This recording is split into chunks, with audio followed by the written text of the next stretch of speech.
the data arc drift through the outer darkness of the segmentum solar, its hull scarred by 10,000 years of micrometeor impacts and radiation burns.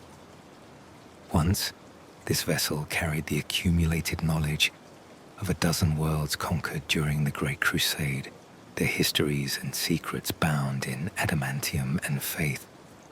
Now it spins slowly through the void, a tomb of information that the Imperium forgot existed, until a routine salvage sweep detected its ancient transponder code still pulsing weakly into the black. Inquisitor Mavren stands in the vessel's primary archive chamber, his breath misting in air that has not circulated properly in millennia. Around him, Cogitator banks line walls that stretch into shadow, their screens dark, their secrets locked behind layers of encryption that predate the Horus Heresy itself. The tech priests accompanying him move like rust-red ghosts through the gloom, their mechadendrites probing dormant systems, coaxing ancient machine spirits back to reluctant consciousness. Mavren is old even by the standards of his office. His augmetic left eye clicks and whirs as it adjusts to the dim emergency lighting, while his natural right eye, roomy with age but sharp with purpose, scans the data slates his acolytes bring him. 3 centuries of service to the Ordo Hereticus have taught him patience, skepticism, and the uncomfortable truth that the Imperium's greatest enemies are often its own forgotten mistakes. The tech priest, designated Magos Data 7, approaches, servos hissing as age joints struggle with movement. The Magos carries a data cylinder sealed with wax that bears the mark of the sigillite himself, Malcador, dead these 10 millennia, yet his seal still commands respect even from time itself. Mavren accepts the cylinder with reverence bordering on dread. Breaking seals this hold carries weight beyond the physical. It means accepting responsibility for what lies within, for the consequences of knowledge that powerful men decided should remain buried. His fingers, gnarled with age and scarred from a lifetime of brutal service, work the wax carefully, preserving the seal's integrity even as he violates its purpose. Inside, parchment, actual parchment, not data, crystal, or hololith, but processed animal skin inscribed with ink that has faded to the color of dried blood. The hand that wrote these words was human, unaugmented, and possessed of the steady confidence that comes from absolute certainty. Mavren reads the High Gothic script slowly, his lips moving as he translates the archaic dialect. Official report of the Battle of Eskrador, scribed in the name of Roboute Guilliman, primarch of the 13th Legion, Lord of Ultramar. On this day, in the aftermath of the traitor War Master's defeat, the forces of the Alpha Legion were engaged and brought to battle. Their primarch, calling himself Alpharius, led his warriors personally, in single combat witnessed by 2 squads of Ultramarines. I struck down this traitor with storm's teeth. The head was severed, the gene seed recovered. Alpharius Omegon is dead. The Hydra is beheaded. Mavren's augmetic eye focuses and refocuses, recording every detail of the parchment's fibers, every microscopic variation in the ink. His natural eye, however, drifts to the second document that Theta 7 has placed before him. Another cylinder, another seal, this one bearing the mark of the Imperial Fist. The wax breaks with a sound like breaking bone. Battle report, Pluto compliance action. Author, Rogal Dorn, Primarch, 7th Legion. During the defense of the Sol system against Alpha Legion infiltration, enemy forces were brought to battle on the Moon Hydra. Their Primarch led the assault personally. In direct combat, I ended the traitor's existence. The weapon was Storm's teeth, No, that detail is incorrect. The weapon was the pale spear turned against its wielder. Alpharius fell. I witnessed his final breath. The body was destroyed in the subsequent orbital bombardment. There is no doubt. Alpharius is dead. For a long moment, Mavren simply stares at the contradiction before him. 2 separate primarchs, 2 separate battles, 2 separate dates, years apart, both claiming to have killed Alpharius, both bearing seals that his acolytes have verified as genuine. The third document arrives carried by a servo skull that emerges from the deeper darkness of the archive. Its eye sockets glow with pale green phosphorescence as it deposits a data crystal into Mavren's outstretched palm. This one bears no seal at all, just a simple mark scratched into the crystal's surface, 3 lines intersecting, forming a shape that resembles both a letter and a warning. The Hydra. Mavren slots the crystal into his personal cogitator, the one he trusts more than any other device because he maintains it himself, keeps it isolated from networks where corruption might slither unseen. The hololith flickers to life, projecting words that scroll in a language that takes him a moment to recognize. It is High Gothic, but the letter forms are slightly wrong, as though written by someone who learned the language from imperfect records. To the seeker who finds this testimony, know that truth is a weapon we wield with precision. Rogal Dorn struck down a primarch on Pluto. Roboute Guilliman struck down a primarch on Eskrador. Both statements are accurate. Both statements are deceptions. Alpharius lives. Omegon lives. Both are dead. All of these things are simultaneously true because truth is not singular. It is the shape we give it. You seek to understand which twin died and which survived. You seek resolution, certainty, the comfort of a single answer. This seeking serves us. Your investigation serves us. Every conclusion you reach, every report you file, every mind you convince, all of it serves the purpose we set in motion 10,000 years ago. Welcome, Inquisitor Mavren, to the long game. The hololith dies. The name echoes in the silence. Inquisitor Mavren. His name. His name in a document sealed before he was born, locked in a vault that has drifted untouched for millennia. Written by an enemy that should not have known he would exist. Around him, the cogitator banks flicker and die, plunging the chamber into absolute darkness. In that darkness, Mavren hears something that might be laughter, or might be the sound of ancient systems finally failing, or might be neither. Might be the sound of a plan unfolding exactly as designed, its gears turning with the smooth precision of inevitability. When the emergency lighting returns, Mavren finds himself alone. The tech priests have retreated, or perhaps they were never real, or perhaps they serve masters they themselves do not recognize. The documents remain, their contradictions stark and absolute. He knows then what he must do, even as he recognizes the trap closing around him. Someone must investigate. Someone must pursue the truth, no matter how many layers of deception protect it. Someone must attempt to answer the question that has haunted Imperial records since the heresy ended. Did Alpharius die on Pluto or on Eskrador, or somewhere else entirely? Is Omegon still alive, operating in shadow? Are both twins long dead, their legend perpetuated by operatives trained to believe their own deceptions? Mavren carefully seals the documents in a stasis casket rated to survive re-entry and nuclear fire. He marks it with his personal sigil and encrypts its location in a code known only to him. Then he returns to his ship and gives the order that will consume the rest of his life. They will begin at Pluto, where the first death allegedly occurred, and they will follow the trail wherever it leads.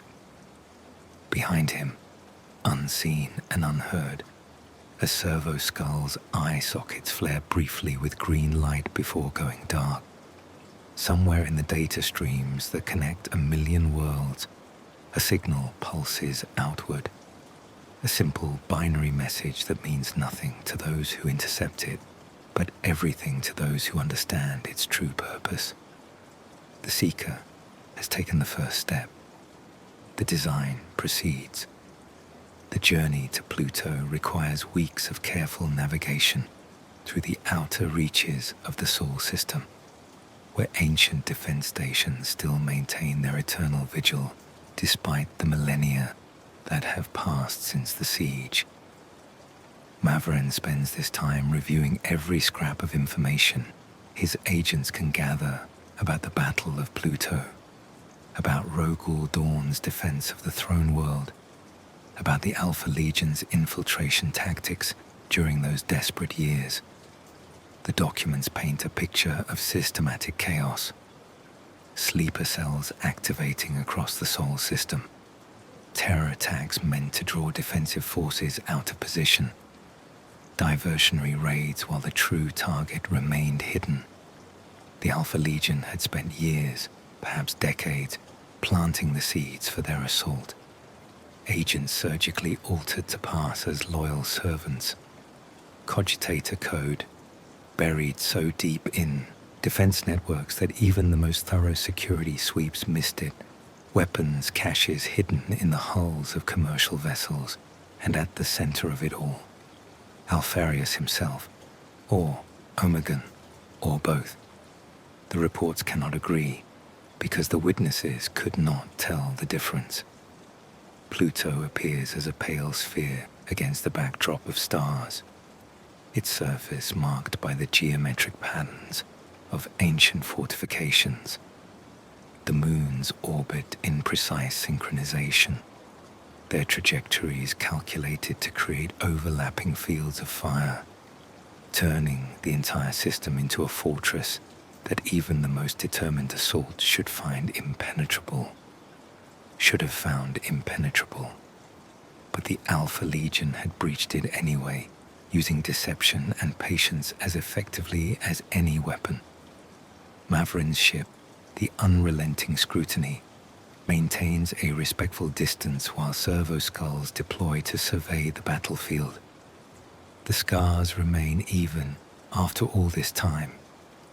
Craters where lance strikes boiled rock into glass, the twisted remains of defense platforms that crashed into moons when their reactors were sabotaged, the frozen debris fields where ships died in silence and have drifted slowly outward ever since. Hydra, the moon where Dorn allegedly killed Alpharius, orbits close to Pluto's equator. Its surface is a maze of ruins, bunkers built by the Imperial Fists, then captured by the Alpha Legion, then recaptured, then destroyed in orbital bombardment that left nothing intact enough to tell its own story. The astropathic monitoring station that was the Alpha Legion's target is now just a crater within a crater, its purpose and secrets lost to the same purging fire that supposedly consumed Alpharius's body. Mavren descends in a gunship accompanied by 2 squads of his personal guard, veterans selected not for their combat prowess, though they possess that in abundance, but for their loyalty and their ability to keep secrets. What they're about to witness must remain contained until Mavren understands its implications. The surface of Hydra is airless and cold, the temperature hovering just above absolute zero in the permanent shadow. Mavren's rebreather hisses with each breath as he picks his way through debris that has lain untouched since the heresy. His acolytes spread out, their auspexes scanning for anything that might have survived the bombardment. Gene seed traces, armor fragments, anything that could provide physical evidence of what transpired here. They find the first body, 300 meters from the crater's edge, It is perfectly preserved, frozen in the moment of death. A space marine in armor that bears the unmistakable scale pattern of the Alpha Legion.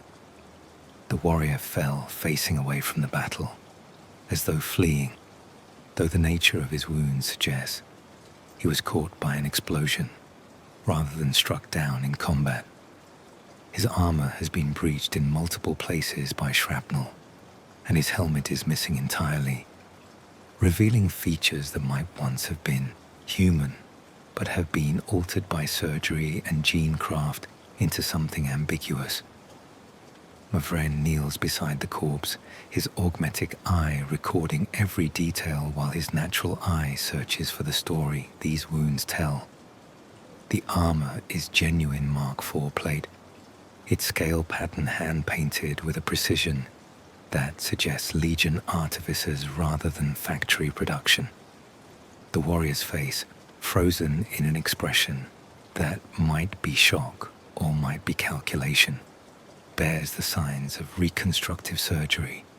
Cheekbones built up with synthetic bone, jawline reshaped, even the skull itself modified to alter the head silhouette. This warrior was designed to resemble someone specific. More bodies appear as the search expands. 12 in total, all Alpha Legion, all bearing wounds consistent with the final bombardment rather than direct combat. Most significantly, all 12 have undergone extensive facial reconstruction. All 12 could, at a distance or in the chaos of battle, pass for the same individual. Which one did Dorn kill? The answer arrives in the form of a discovery that makes Mavren's blood turn cold despite the environmental suit's heating systems.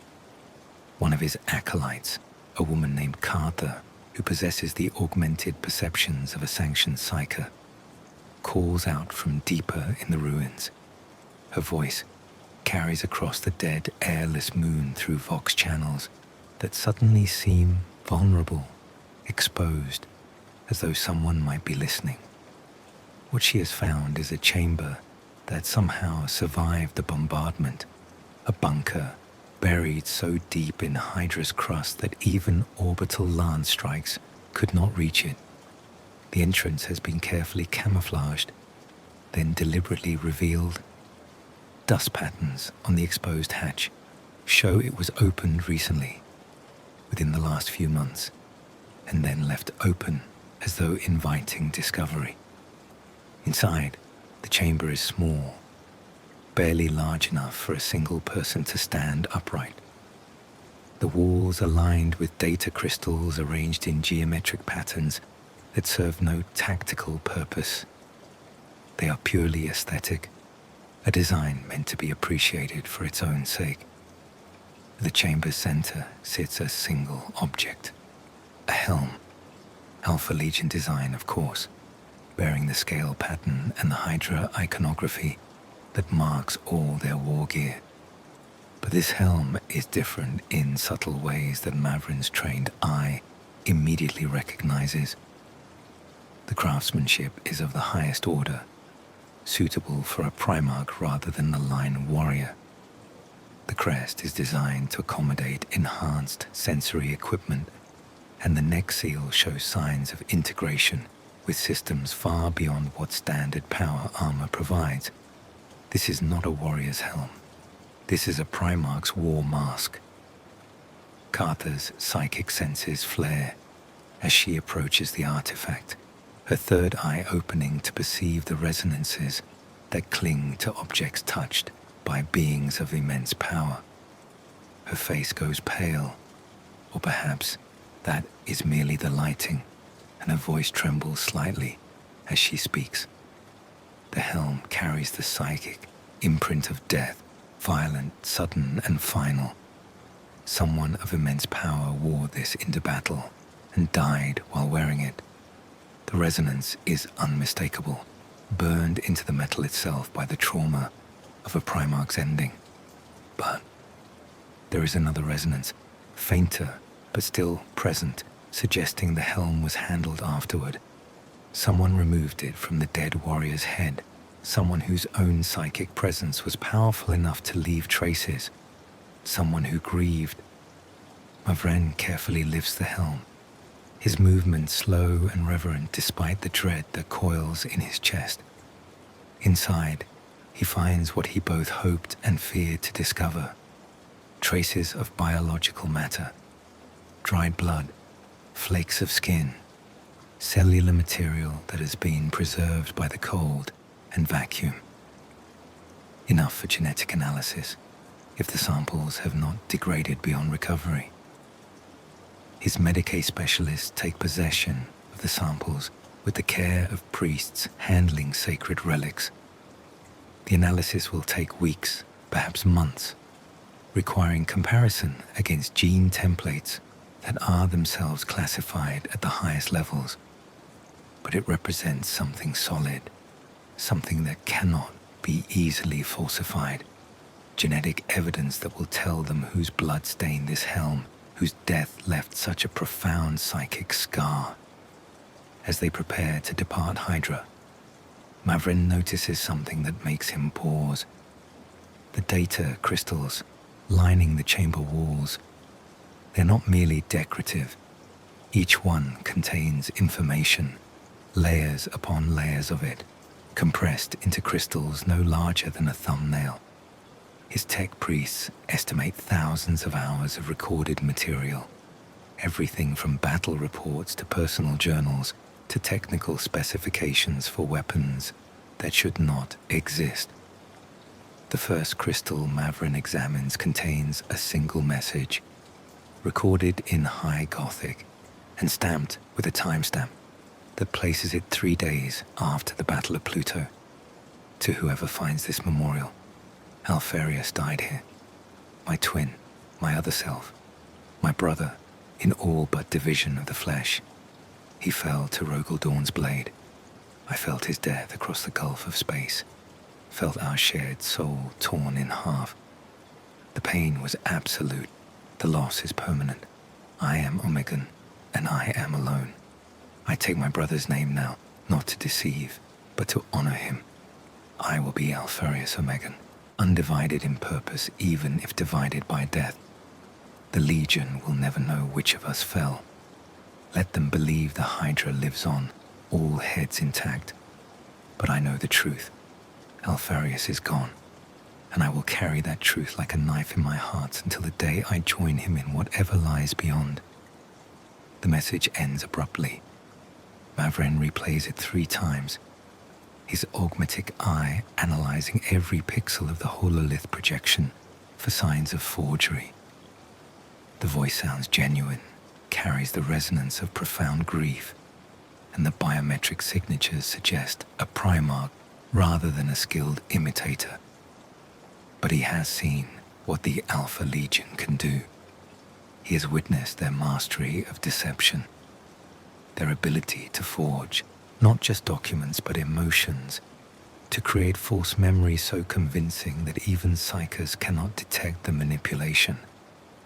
Is this message genuine grief from Omegon, mourning a brother lost? Or is it another layer of deception, designed to be found by someone exactly like Mavren, meant to lead him toward a conclusion that serves some purpose he cannot yet perceive? The journey back to the unrelenting scrutiny passes in contemplative silence. Mavren watches Hydra recede through the viewport, its scarred surface holding secrets that 10,000 years have not erased.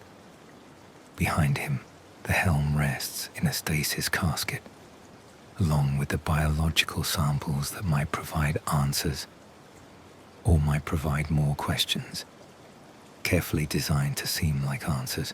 Already he knows where the investigation must go next. If Dorn killed one of the twins on Pluto, then the other must have continued the war.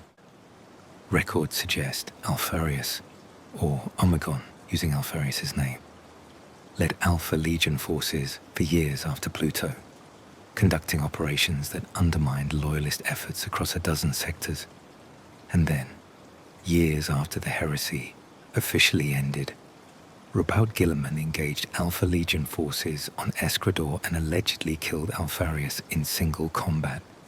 2 primarchs, both claiming to have killed the same target, 2 battles separated by years and light years, 1 death or 2, 1 survivor or none. Mavren settles into his command throne and begins the long process of composing his initial report. His hand hesitates over the data slate, the stylus hovering above the screen as he considers his words carefully. Every statement he makes will be analyzed by 1,000 eyes, will be incorporated into the Imperium's official understanding of these events. Every conclusion he draws will shape how the Inquisition and the Adeptus Astartes view the Alpha Legion threat.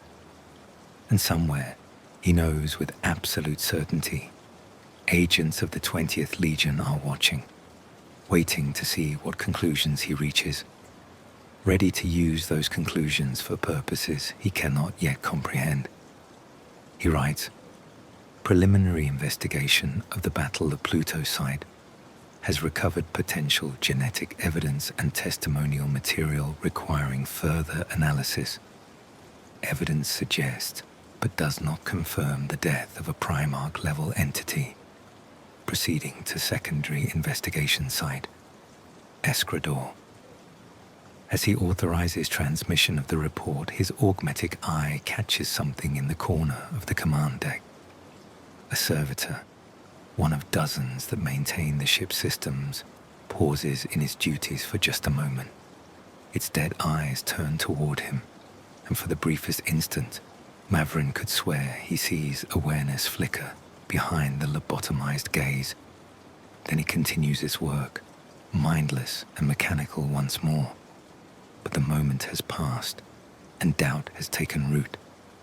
How many of his crew are truly his? How long has the Alpha Legion been watching? And most disturbing of all, what will they do with the conclusions he is meant to reach? The unrelenting scrutiny emerges from the warp at the edge of the Ultramar system after 3 weeks of transit through the Immaterium. The journey has been unusually smooth, disturbing in its lack of incident, as though something is ensuring Mavren reaches his destination without delay or distraction. His navigator, a woman whose family has served the Inquisition for 12 generations, reports strange currents in the warp. Not the usual predatory entities or psychic storms, but something more subtle, patterns in the chaos that almost seem intentional, as though the Immaterium itself is being guided by an intelligence vast enough to shape reality's underside. Ultramar spreads before them, 500 worlds organized with the same methodical precision that defines everything Roboute Guilliman ever touched. Even now, in the grim darkness of the 41st millennium, these worlds maintain standards of prosperity and order that would seem miraculous anywhere else in the Imperium. Agricultural worlds produce their tithes ahead of schedule. Forge worlds maintain efficiency ratings that other sectors can only envy. And at the heart of it all, Macragge, Jewel of Ultramar, fortress monastery of the Ultramarines. But Mavren's destination is not Macragge itself. He seeks the archive moons, smaller satellites that orbit the larger worlds, dedicated entirely to the preservation of knowledge.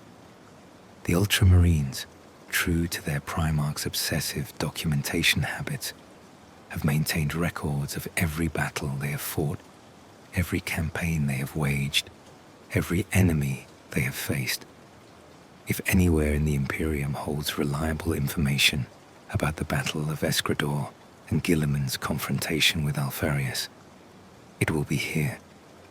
The closest archive moon, designated Quintus Principia, rotates slowly against the backdrop of its parent planet. Its surface bristles with defense installations and sensor arrays powerful enough to detect a single ship entering the system light years away. Mavren transmits his credentials. inquisitorial seals that command cooperation from even the Adeptus Astartes, and receives clearance to approach. The landing platform sits atop a mountain of ancient stone, carved with relief sculptures depicting the Ultramarines' greatest victories. Mavren recognizes scenes from Calth, from the Shadow Crusade, from battles whose names have passed into legend. Conspicuously absent is any depiction of Eskrador. An honor guard waits as Mavren's shuttle touches down. Not Ultramarines themselves, but chapter serfs, bearing the livery of the 13th Legion, their discipline and bearing marking them as members of one of the Imperium's most prestigious military traditions. They escort Mavren through corridors lined with statuary and into the heart of the archive, where the librarians maintain their eternal vigil over knowledge. Chief Librarian Thales greets him in a chamber whose walls rise so high they disappear into shadow. The Space Marine stands nearly 3 meters tall in his power armor, the psychic hood's cables writhing slightly as though moved by invisible currents. His face, visible through the helmet he has removed as a gesture of respect, bears the weathered look of centuries spent in service. The welcome is cordial, but Mavren senses reservation beneath the formality. The Ultramarines pride themselves on transparency and adherence to the Codex Astartes, but there are some secrets even they guard carefully. Some truths that even the most meticulous record keepers handle with extreme caution. Thales leads him deeper into the archive, past rows of data stacks that stretch for kilometers, past servitors that tend cogitator banks, housing information from 10,000 years of warfare. They descend through levels of increasing security, through blast doors thick enough to withstand orbital bombardment, until finally they reach a chamber that exists in multiple levels of reality simultaneously. The walls here shimmer with psychic wards, creating a space where even demonic entities could not manifest. This is where the Ultramarines keep their most sensitive records. Accounts of battles they would rather the wider Imperium not scrutinize too closely. Reports of encounters with Xeno's intelligence that might undermine morale. And documentation of the one battle where Roboute Guilliman's tactical genius failed to achieve clean victory. Eskrador. Thales activates a hololith projector that fills the chamber with 3-dimensional tactical displays. Mavren sees a world of poisoned oceans and ash-choked skies, its surface scarred by orbital bombardment from some long-forgotten conflict. The Alpha Legion had claimed this world as a base of operations after the siege of Terra failed, using it to coordinate raids against loyalist supply lines during the great scouring that followed the heresy's end. Roboute Guilliman led a strike force to eliminate this threat personally. The Ultramarines deployed in overwhelming strength, bringing enough firepower to annihilate any conventional enemy. But the Alpha Legion did not fight conventionally. The hololith shows the tactical progression, Ultramarines making planetfall in precision drop pod assaults, only to find their landing zones already compromised by infiltrators, armor columns advancing through terrain that seemed clear, only to discover they had been herded into killing zones.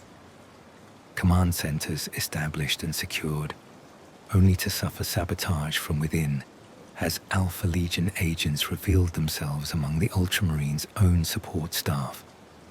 For 3 months, the battle raged across Eskrador's poisoned surface.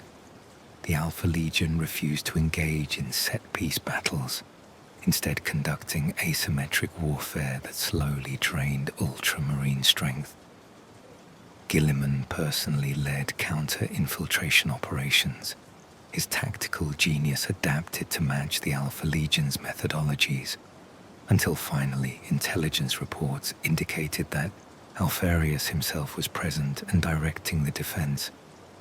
Thales manipulates the hololith, zooming in on a specific location, a fortress monastery half buried in volcanic ash, its structure designed with the same geometric precision that characterized all Alpha Legion architecture. Guilliman took 3 full companies of Ultramarines to assault this position, reasoning that if Alpharius led from the front, then the way to end the war was to kill him. The hololith shows the assault, Ultramarines advancing through corridors designed to fragment cohesion, through chambers where every surface might hide an enemy. The Alpha Legion defended every meter with calculated ferocity, inflicting casualties that would have broken lesser forces. But Guilliman pushed forward with implacable determination until finally he reached the central command chamber. And there, Alpharius, or someone wearing armor that matched every intelligence report of the Alpha Legion's primarch. Someone who moved with the preternatural speed and strength that only a primarch possessed. Someone who wielded the pale spear, the weapon that Imperial records associated with Alpharius specifically. The duel is documented in multiple first-hand accounts from Ultramarines who witnessed it. Both primarchs fought with skills honed through centuries of warfare, but Guilliman had always been the superior close combatant. His blade, Storm's teeth, clashed against the pale spear 17 times. The witnesses counted before finding an opening. The killing stroke took Alpharius through the chest, piercing both hearts. The primarch fell, his armor scarred, his lifeblood spilling across volcanic stone. Guilliman stood over his fallen brother and spoke a single sentence that the witnesses remembered with perfect clarity. "Your deceptions end here." The body was recovered. Gene seed was extracted for analysis. The armor was claimed as a trophy, later sealed away in the deepest vaults of the fortress of Hera on Macragga. The battle seemed won. And then, a day later, the Alpha Legion counterattacked with a ferocity that caught the Ultramarines completely unprepared. They struck from directions that should have been secure, with forces that should not have existed, using intelligence about Ultramarine dispositions that could only have come from the highest levels of command. The fighting intensified beyond anything the previous 3 months had produced, and casualties mounted on both sides until Guilliman ordered a tactical withdrawal. As the Ultramarines evacuated Eskrador, they subjected the world to orbital bombardment intense enough to crack tectonic plates. The fortress monastery where Alpharius died was atomized, along with any evidence it might have contained. The official records state simply, Alpharius slain, Alpha Legion severely disrupted, Eskrador denied to enemy use. Thales pauses the hololith and turns to Mavren, his expression carefully neutral. The truth is more complicated, of course. The Ultramarines' own librarians have debated the battle's outcome for 10,000 years. Some believe Guilliman truly killed Alpharius. Others suggest it might have been Omegon, assuming his brother's identity. Still, others propose that the fallen warrior was a particularly convincing double, one of dozens the Alpha Legion maintained to confuse enemy intelligence. The gene seed analysis proved inconclusive. The sample matched primarch-level genetic markers, but the Alpha Legion had demonstrated the ability to manipulate gene seed with disturbing precision. Could they forge even a primarch's genetic signature? The Mechanicus biologist refuses to rule out the possibility. More troubling are the accounts that emerged in the years following Eskrador. Sightings of Alpharius, or perhaps Omegon, continued across multiple sectors. The Alpha Legion showed no signs of the disruption, that should accompany losing their primarch. If anything, their operations became more coordinated, more effective, as though they had learned from Eskrador's failures. Mavren listens carefully, his augmetic eye recording every word, while his natural eye watches Thales' body language for tells that might suggest deception or uncertainty. The librarian's psychic presence remains calm, controlled, but there are micro-fluctuations that indicate emotional response to the subject matter. This is not ancient history to him. This is a wound that still bleeds. The genetic samples Mavren recovered from Pluto could potentially be compared against the samples taken from the warrior who fell on Eskrador. If they match, it would suggest both primarchs were the same individual, which means one of the deaths was falsified. If they do not match, it confirms the existence of two distinct beings, but does not resolve which twin died where. Thales provides access to the gene sample archives, though the data comes with multiple layers of security encryption and restrictive usage agreements. Mavren accepts these limitations. The samples represent genetic material from a primarch, knowledge that could be weaponized in ways that even his mind recoils from contemplating. As the data transfers to Mavren's personal cogitator, isolated from any network where it might be intercepted, Thales mentions something almost in passing. There was a survivor from Eskrador who has been trying to gain an audience with inquisitorial authorities for decades, an ultramarine scout sergeant who was present at the final battle and has maintained against all official doctrine that something about the primarch's death was wrong. This sergeant was censured for his claims, reassigned to penitent duties in one of Ultramar's more remote chapters, but he has never recanted. His name is Ventius, and he is currently stationed on the world of Espandor, overseeing the training of new recruits. Thales can arrange an introduction if Mavren wishes to hear testimony that contradicts the official account. Mavren does wish it. More than anything, he needs information that has not been filtered through official channels, accounts from individuals who have no reason to maintain institutional deceptions. If Ventius can provide details that escape the formal reports, it might shed light on what truly transpired during those final moments.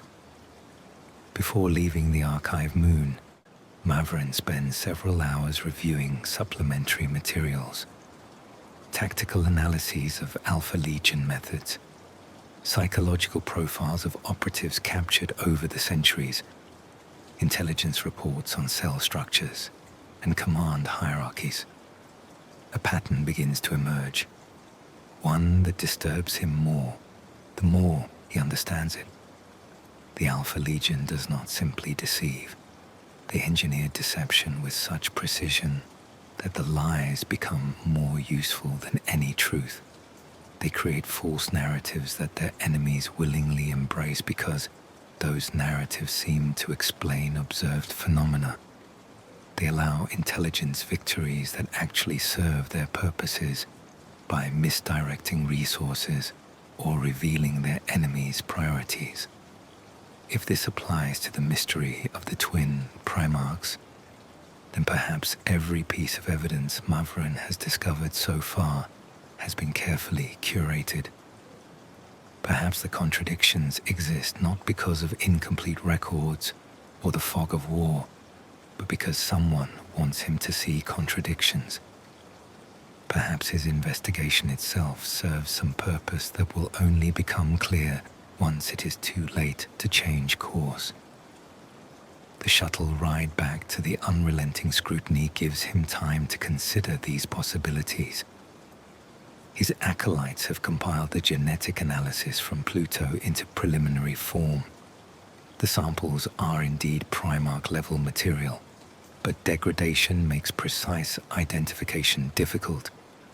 More detailed testing will require months of work by biologist specialists, and even then the results may not be definitive. Eskrador awaits, and with it, the testimony of a warrior who witnessed history and refused to accept the convenient explanations.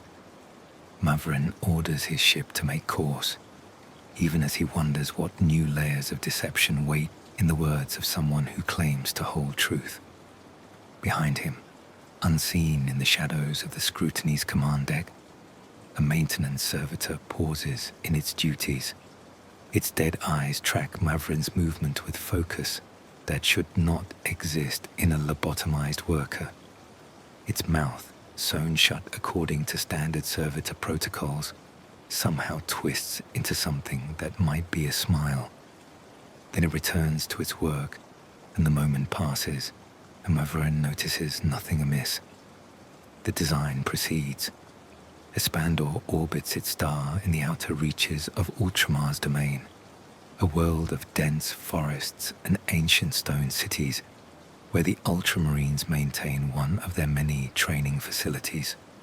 Here, new recruits learn the basics of asymmetric warfare, counter-insurgency operations, and the grim truth that not every enemy will face them honorably on an open battlefield. The world's population views service to the 13th Legion as the highest calling, and competition for recruitment slots is fierce enough that entire families dedicate themselves to producing candidates worthy of consideration. The training complex sits in a valley surrounded by mountains whose peaks disappear into perpetual cloud cover. Mavren's shuttle descends through defensive networks that could repel a small invasion force, past gun emplacements manned by chapter serfs whose vigilance never wavers, until finally touching down on a platform carved from living rock. Scout Sergeant Ventius waits at the platform's edge, his power armor bearing the scars of centuries of service. Unlike the ornate artificer armor worn by veterans who have earned glory, Ventius's war gear is utilitarian, practical, marked by countless repairs, and lacking any decoration beyond the basic Ultramarines iconography. This is a warrior who has been deliberately denied advancement, kept in a position where his claims cannot gain wider attention. His face, visible through his removed helmet, shows the weathering of 7 centuries of life.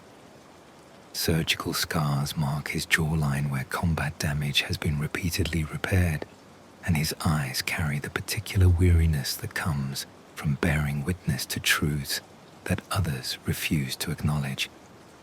When he speaks, his voice rasps slightly, evidence of throat damage that even Astartes' physiology cannot fully heal.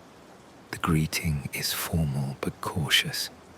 Ventius knows why Mavren is here, knows that someone of inquisitorial authority has finally taken interest in claims he has made for 200 years. But centuries of being ignored, dismissed, or actively silenced have made him wary. He has learned that truth is not always welcome, that institutions prefer comfortable lies to disruptive facts. They walk through the training complex together, past squads of aspirants practicing urban warfare tactics in simulated environments. The sounds of bolter fire echo through corridors designed to mimic everything from Hive City underbelly to Xenos fortifications. Ventius maintains his duties even while under scrutiny, his professionalism absolute despite the censure that has defined his career. Finally, they reach a private chamber where conversation can occur without surveillance, or rather, without official surveillance. Mavren is increasingly certain that every word spoken anywhere in the Imperium might be overheard by Alpha Legion agents patient enough to have infiltrated even the most secure facilities. But Ventius insists on privacy, and Mavren respects that need even as he recognizes its futility. The sergeant's account begins not with the duel itself, but with the days leading up to it. He was part of the 10th Company reconnaissance element operating on Eskrador's surface, one of dozens of scout units tasked with mapping Alpha Legion positions and identifying high-value targets. His squad had achieved successful insertions behind enemy lines multiple times, gathering intelligence that contributed to Guilliman's tactical planning. 3 days before the final assault, Ventius and his squad encountered something that should not have been possible. They were conducting surveillance on what appeared to be a supply depot when they witnessed a figure exit the facility and move into the wastes beyond the Alpha Legion's defensive perimeter. The figure moved with the distinctive gait of a primarch, that peculiar combination of grace and power that no amount of training could fully replicate in lesser beings. But this figure should not have been there. All intelligence suggested Alpharius was directing operations from the fortress monastery at the center of the Alpha Legion position. Yet here he was, alone and apparently unconcerned about security, walking through terrain that could have concealed a dozen enemy squads. Ventius made the tactical decision to follow, rather than engage. His squad shadowed the figure for 16 kilometers across volcanic plains and through ash storms that reduced visibility to meters. The figure never showed any indication of knowing he was followed, yet never presented an opportunity for ambush. It was as though he deliberately maintained awareness of his pursuers while allowing them to believe they remained undetected. The destination was a cairn of stacked stones in the middle of nowhere, with no tactical or strategic value. The figure, Alpharius, or someone perfectly replicating him, stood before this memorial for exactly 3 hours, did not move, did not speak, simply stood in what might have been contemplation or grief. Then he walked away, and Ventius's squad followed him back to the fortress monastery, where he disappeared into passages too well defended to risk infiltration. The incident troubled Ventius deeply. Primarchs do not take 3-hour breaks during active combat operations to visit memorials in the wasteland. They certainly do not expose themselves to potential ambush for no apparent purpose, unless the purpose was to be seen, to be tracked, to plant questions in the minds of scouts who would report what they witnessed to their commanders. 2 days later, during the final assault, Ventius was part of the squad that accompanied Guilliman into the fortress monastery. He witnessed the duel, stood less than 20 meters away, as the two primarchs clashed with weapons that could reshape reality itself. He saw Storm's teeth pierce the Alpha Legion primarch's chest, saw the figure fall, saw blood pool across volcanic stone in patterns that almost seemed intentional. And he noticed something that apparently escaped everyone else's attention in the heat of combat. The fallen primarch's left gauntlet bore a mark scratched into the scale pattern of his armor, 3 lines intersecting, the Hydra symbol crude and hurried as though scratched there recently with a combat knife, but it was backwards, inverted, as though the wearer wanted to signal something to observers who would bother to look closely. Ventius mentioned this detail in his initial after-action report. The librarians who reviewed his testimony dismissed it as a trick of perception, stress-induced pareidolia in the chaos of witnessing a primarch's death. When Ventius insisted, providing picked captures from his helmet recorder, the recordings were examined and declared inconclusive. The mark could have been battle damage or deliberate Alpha Legion symbolism that held no tactical significance. But Ventius knew what he saw. knew that the Alpha Legion did nothing without purpose, knew that a backwards Hydra might mean something specific to those trained to read such signals. Years later, while reviewing classified intelligence on Alpha Legion command structures, Ventius came across a reference buried in a footnote. The inverted Hydra was believed to be Omegon's personal symbol, a way to distinguish himself from Alpharius when operating independently. If true, if Ventius's observation was accurate, then the primarch who fell on Eskrador was not Alpharius, but Omegon, wearing his brother's identity like a mask, which would mean Alpharius survived, might still survive, even now, 10,000 years later. The Ultramarines' command structure rejected this interpretation entirely. The official position remains that Guilliman killed Alpharius, that gene seed analysis confirmed the identity despite some anomalous markers, and that any suggestion otherwise undermines confidence in the 13th Legion's victory. Ventius was censured not for being wrong, but for being inconveniently right in a way that complicated the desired narrative. Mavren listens to all of this with growing certainty that Ventius is telling the truth as he perceived it. The sergeant's account has the ring of genuine experience, detailed observations that cannot be easily fabricated. But truth as perceived and truth as reality are not always the same thing, especially when dealing with enemies who manipulate perception as precisely as the Alpha Legion. Could the inverted Hydra have been planted deliberately?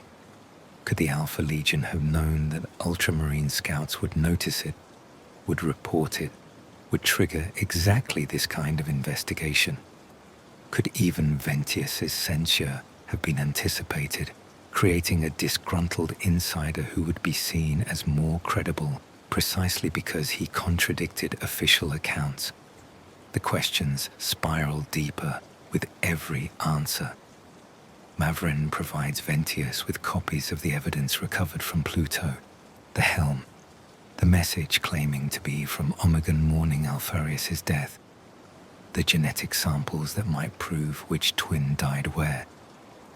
The sergeant examines these materials with the careful attention of a warrior trained to spot deception, and his conclusion matches Mavren's own suspicions. Everything fits together too perfectly. The contradictions are too symmetrical. The evidence supports every possible conclusion simultaneously, which is itself suspicious. Real history is messy, incomplete, full of gaps and ambiguities born from genuine chaos rather than calculated design. This has the hallmarks of intelligence operation.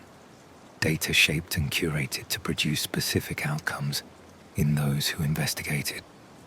Truth weaponized. Before departing Eskrador, Mavren makes arrangements for Ventius to be seconded to his investigation with official, inquisitorial authority.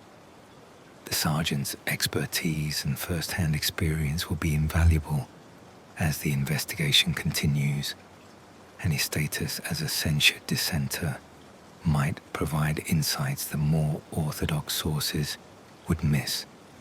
Ventius accepts with the quiet satisfaction of someone who has waited centuries for validation.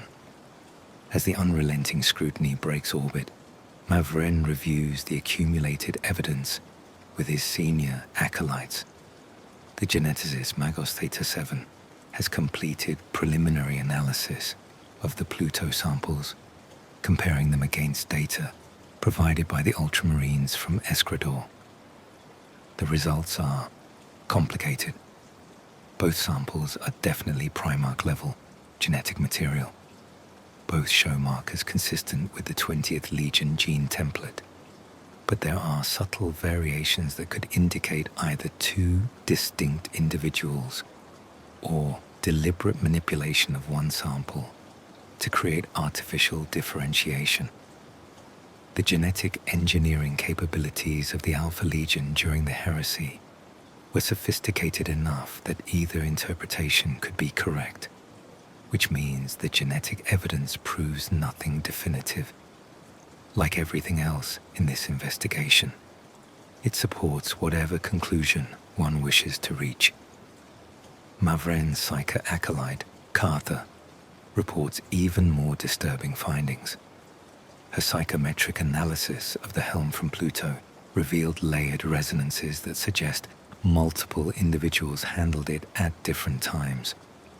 The strongest imprint is indeed death trauma from a primarch-level entity, but there are fainter traces that might indicate the helm was removed, examined, and deliberately placed where Mavren's team would find it. The chamber on Hydra, where they discovered the helm, was not just camouflaged and then revealed. Someone had been maintaining it, keeping the data crystals functional, ensuring the stasis preservation systems continued operating, waiting patiently for 10,000 years until the right investigator arrived to find it. Someone had been expecting Mavren specifically. The realization settles over the investigation like a shroud. Every step they have taken has followed a path someone else laid out long ago.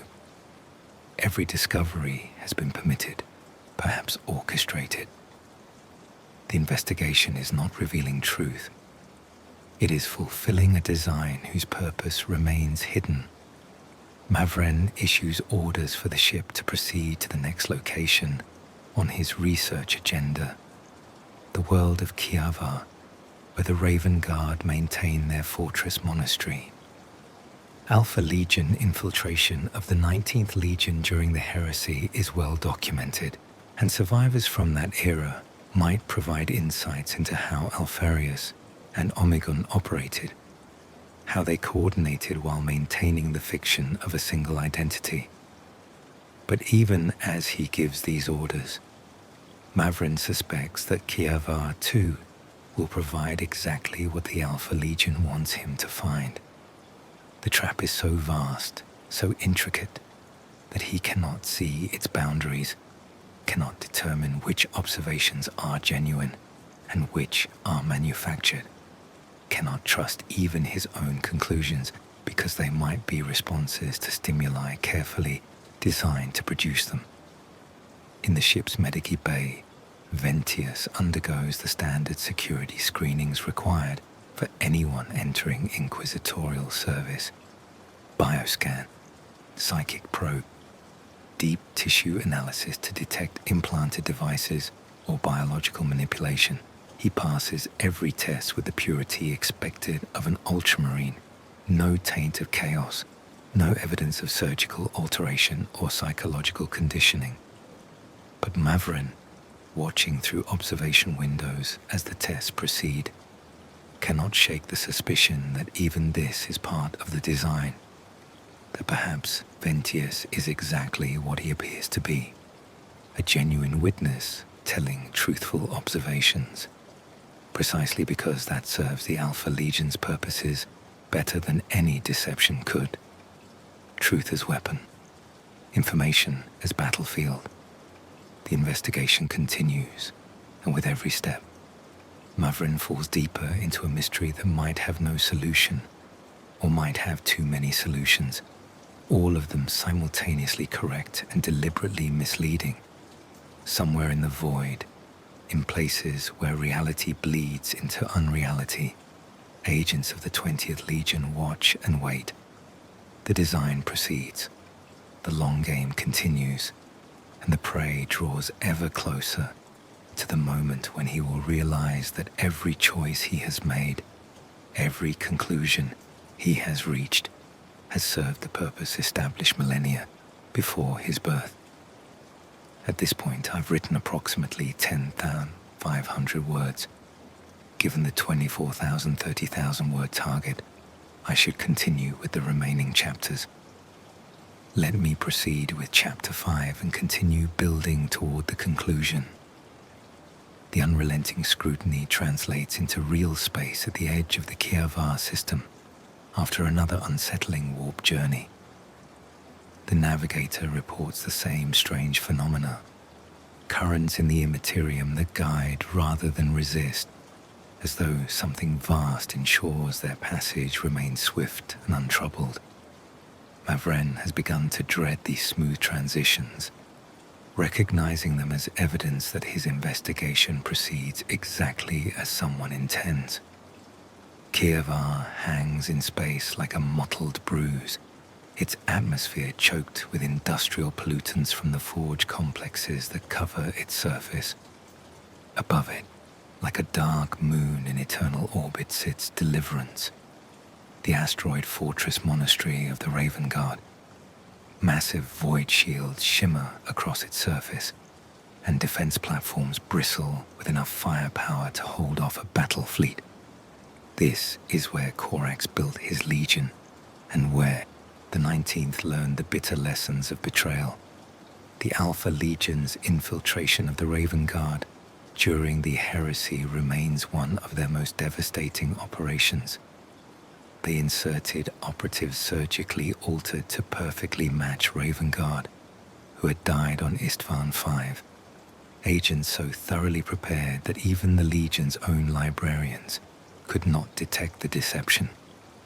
These infiltrators gained access to the purest primarch gene seed in existence, sabotaged the Raven Guard's attempts to rebuild their strength, and disappeared back into shadow before Corax finally purged the contamination. If anyone understands how the twin primarchs operated, how they coordinated their deceptions while maintaining plausible deniability, it would be the survivors of that infiltration. Mavren's credentials grant him landing clearance on Deliverance itself, a privilege extended to few outside the Adeptus Astartes.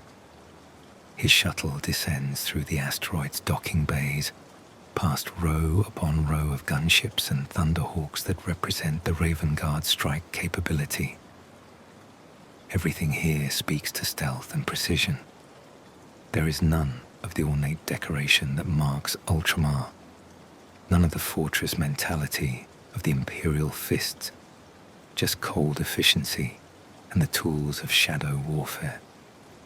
Chapter Master Kavan Shrike meets him personally, a gesture of respect that surprises Mavren until he considers the implications. The Raven Guard want to be involved in this investigation. They have their own interest in understanding exactly how the Alpha Legion operates, how their twin primarchs manage to deceive even the most vigilant observers. Shrike is young by Chapter Master standards, barely 3 centuries in service, but he has already earned a reputation as one of the Imperium's premier shadow warriors. His face bears no scars, the mark of someone who avoids being hit rather than enduring damage, and his eyes carry the hyper-awareness of a predator constantly evaluating threats. He leads Mavren deep into Deliverance's lower levels, through passages carved from bare rock where the life support systems provide just enough atmosphere to sustain life. This is not a place meant for comfort, but for function.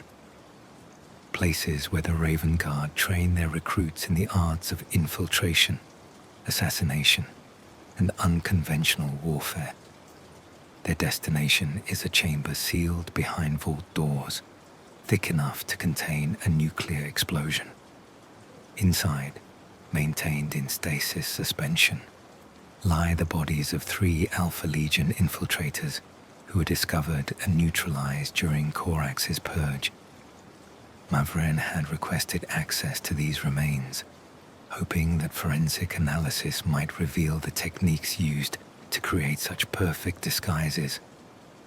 The first body shows the extent of the surgical alterations.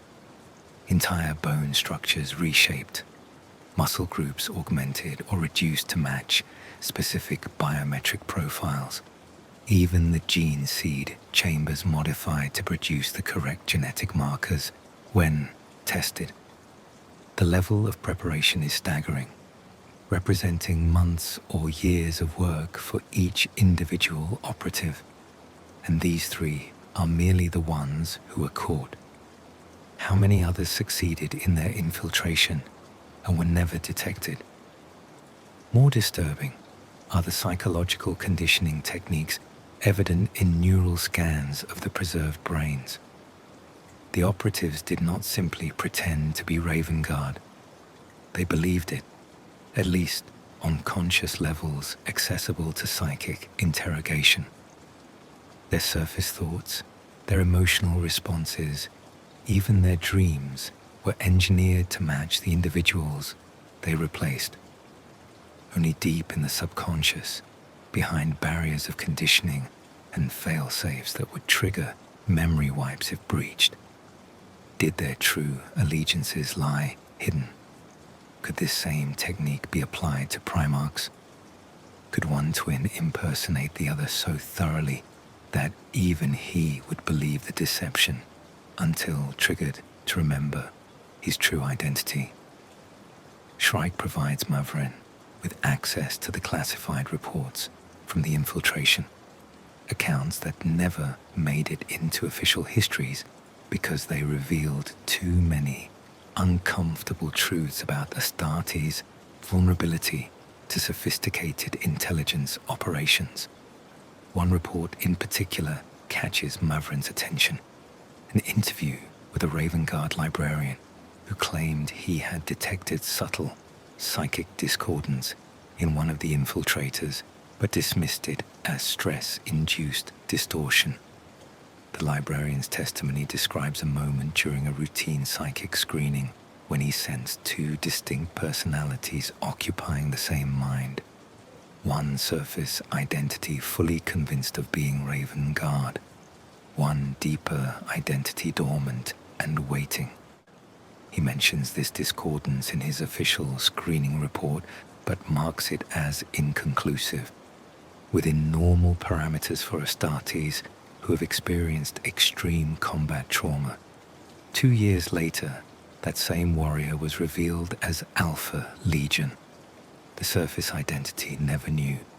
Even under torture and psychic interrogation, his Raven Guard persona insisted on loyalty until the moment when some buried trigger activated and his true allegiances came flooding back. If the Alpha Legion could split an operative's identity so thoroughly, could they split a Primarch's? Could Alpharius and Omegon not merely be twins, but something even more unusual? Two aspects of a single being, able to function independently while remaining psychically linked? The idea seems ridiculous until Mavren remembers the message from the Pluto helm. I am Omegon, and I am alone, our shared soul torn in half. Not two souls, but one soul divided, perhaps from birth, perhaps by deliberate design, perhaps as a side effect of the Chaos God's interference during the scattering. If true, it would explain why accounts of which twin did what are so contradictory. They might have switched identities frequently, perhaps without even consciously choosing to do so, their shared soul flowing between two bodies as circumstances required. But it would also mean that when one died, the surviving twin would not simply mourn a brother.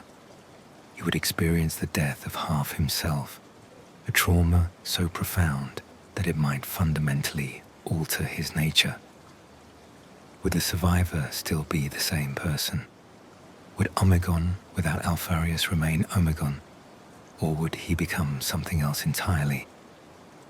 Mavren spends hours reviewing the infiltration records, taking detailed notes on techniques and methodologies. The information will be invaluable for training inquisitorial agents to detect similar operations in the future. But it also deepens the mystery of the twin primarchs, suggests that their deception operated on levels more profound than simple impersonation. Before leaving Deliverance, Shrike arranges for Mavren to speak with Forge Master Kaharan, one of the few Raven Guard who actually encountered what he believes was a Primarch during the infiltration crisis. The meeting takes place in the forges deep within the asteroid, where the sound of hammers on metal provides background rhythm to conversation. Kaharan is ancient, one of the oldest living Raven Guard, his service dating back to the immediate aftermath of the heresy. His armor is a patchwork of repairs and replacements, testament to centuries of combat, and his hands bear the scars of forge work conducted in environments that would incinerate unaugmented humans. His account adds another layer to the mystery. During the infiltration, when Corax was frantically searching for the source of the sabotage plaguing his gene seed experiments, Kaharan was working in an isolated forge complex on Kiavar's surface. He claims he received a visit from someone who identified himself as Alpharius. The figure wore unmarked power armor, carried no weapons openly, and moved with the predatory grace that marked all primarchs. He did not threaten or demand.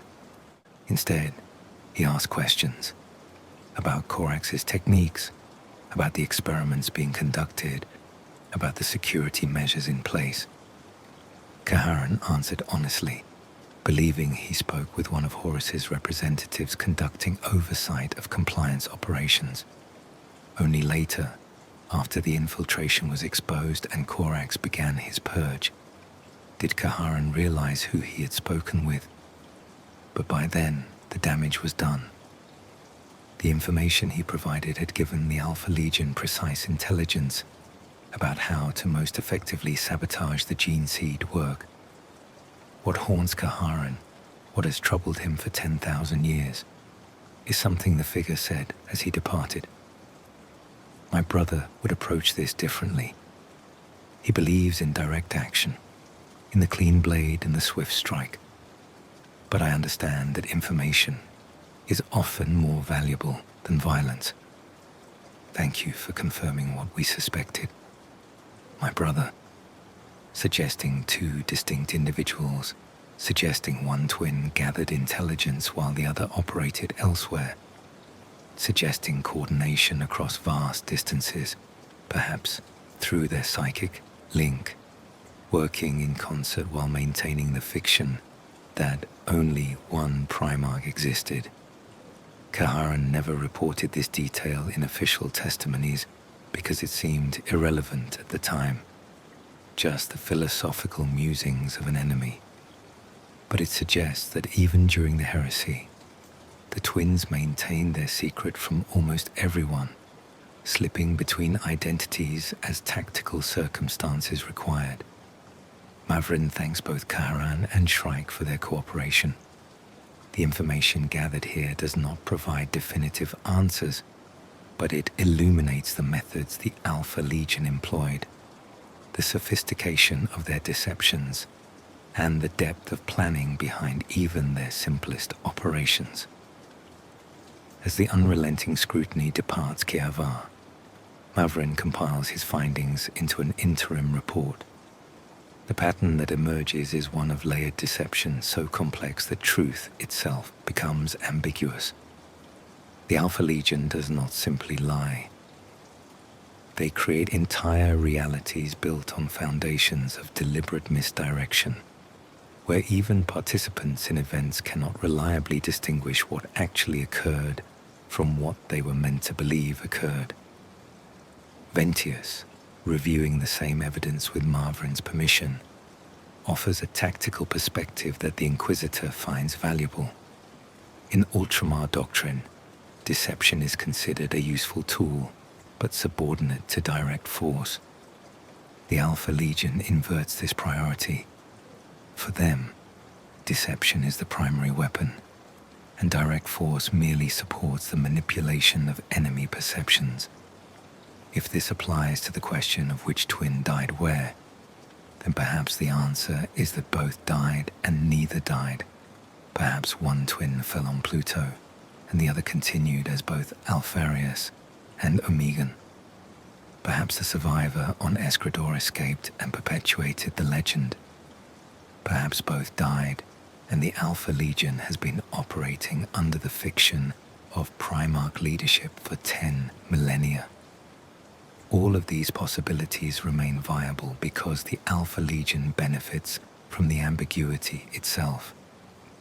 As long as the Imperium wastes resources trying to determine which twin might still exist, as long as tactical planning must account for the possibility of Primarch-level intelligence directing Alpha Legion operations, the deception serves its purpose, regardless of the actual truth.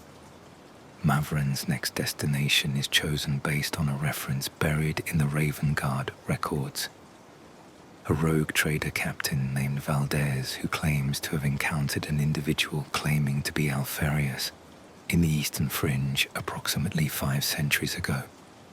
The encounter report made it into intelligence databases, but was never seriously investigated, dismissed as either mistaken identity or simple fraud. But the details in Valdez's report match certain operational patterns associated with the twin primarchs. And more significant, Valdez is still alive, having achieved some measure of extended longevity through Juvenat treatments available to the wealthiest merchant dynasties. If his account is genuine, it would represent one of the most recent confirmed sightings of a Primarch-level entity operating independently. The unrelenting scrutiny sets course for the Coronus Expanse, the wild frontier where rogue traders make their fortunes, and the Imperium's authority exists more as suggestion than law. It will take weeks to reach, time Mavren uses to analyze everything he has learned so far, searching for patterns that might reveal the Alpha Legion's true objective in allowing, perhaps orchestrating, this investigation. In the ship's data archives, Carter continues her psychometric work on artifacts recovered from both Pluto and Eskrador. Her findings grow increasingly disturbing. The psychic resonances do not match standard patterns for Astartes, even for Primarchs. There is something fragmented about them, as though the individuals who touch these objects experience profound identity disruption, their sense of self unstable and shifting. She describes it as similar to possession, but internal rather than external. Not a demon wearing a human skin, but a consciousness so divided against itself that it functioned as multiple distinct beings while remaining technically singular. If this is accurate, if the twin Primarchs truly were one soul divided between 2 bodies, then their death would not follow normal patterns. Killing one might not free that fragment of soul to dissipate or travel to wherever Primarch spirits go. Instead, it might snap back to the surviving body, creating a merged consciousness that combined aspects of both identities, which means the Primarch who survived Pluto would not be purely Omegon. He would be Alpharius Omegon, containing memories and personality traits from both twins. And that merged entity might think and act differently than either individual did separately. This theory is speculative, based on psychic impressions rather than hard evidence, but it provides a framework for understanding why accounts of Alpharius after Pluto sometimes seem inconsistent, why his tactics and decision-making patterns show variations that intelligence analysts attributed to adaptation but might actually reflect a fundamental change in the Primarch's nature. Mavren shares this theory with Ventius, whose tactical mind immediately grasps the implications. If the Primarch who died on Eskrador was a merged Alpharius Omegon rather than one distinct twin, then Guilliman's victory eliminated both Primarchs simultaneously. The Alpha Legion would have lost not just one leader, but both aspects of their dual leadership. Unless, of course, even that death was falsified. Unless the figure who fell on Eskrador was another perfectly prepared double, sacrificed to make the Imperium believe the threat was eliminated. Unless the genetic and psychic evidence was all manufactured, designed to support whatever conclusion the Alpha Legion wanted their enemies to reach. The questions circle back on themselves endlessly, each answer spawning new uncertainties. Mavren begins to understand why Ventius was censured, not because his observations were wrong, but because following them leads to a philosophical crisis. How can the Imperium defend against enemies whose entire operational paradigm is built on making truth itself unreliable? The answer, Mavren suspects, is that it cannot. Not completely. The best that can be achieved is awareness of the deception, recognition that the Alpha Legion's methods specifically target the cognitive biases and institutional assumptions that the Imperium relies on for effective command and control. But this awareness itself might be another layer of the Alpha Legion's design. Perhaps they want the Imperium to understand their methods, to become paralyzed by second-guessing every intelligence report, every combat outcome, every seemingly straightforward piece of evidence. Perhaps sowing doubt is itself the objective, more valuable than any specific tactical victory.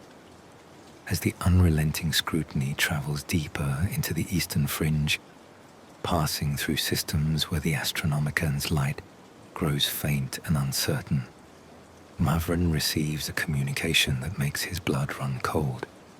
It comes via astropathic relay, encoded with ciphers that should be known only to his personal staff.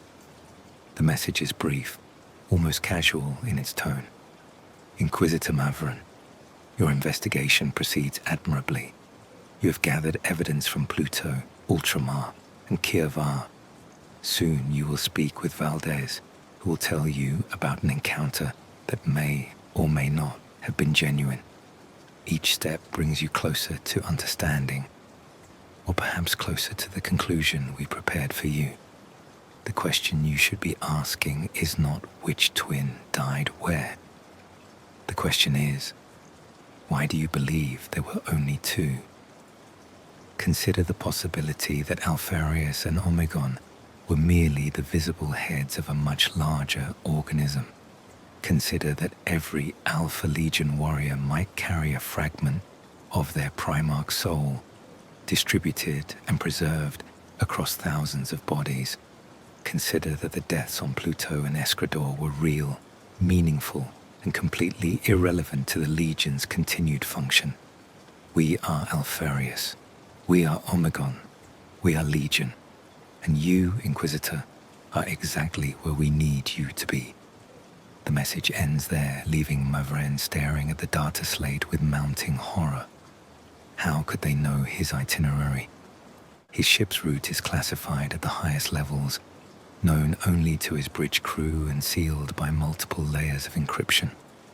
Unless someone aboard his ship is compromised.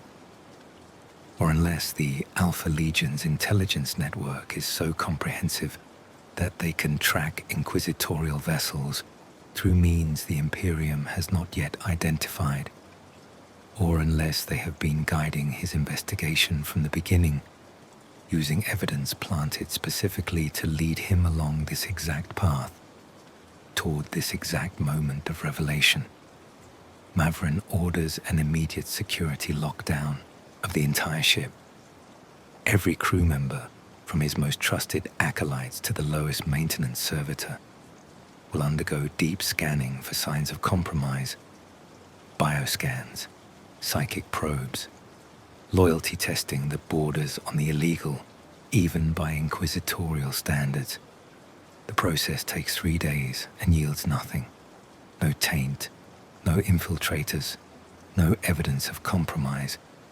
Everyone aboard the unrelenting scrutiny is exactly who they appear to be, which is itself suspicious, because it suggests that if there are Alpha Legion agents aboard, They are so deeply embedded that even the Inquisition's most sophisticated counterintelligence methods cannot detect them.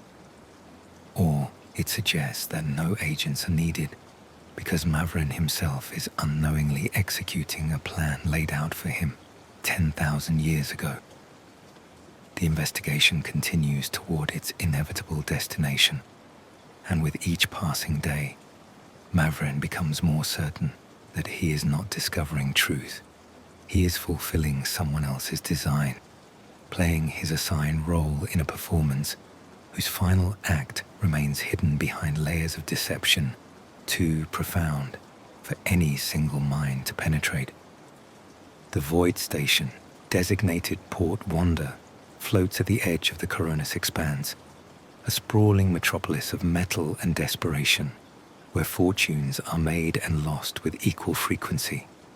Here, rogue traders gather to exchange information, negotiate deals, and prepare for expeditions into the unknown regions beyond imperial space.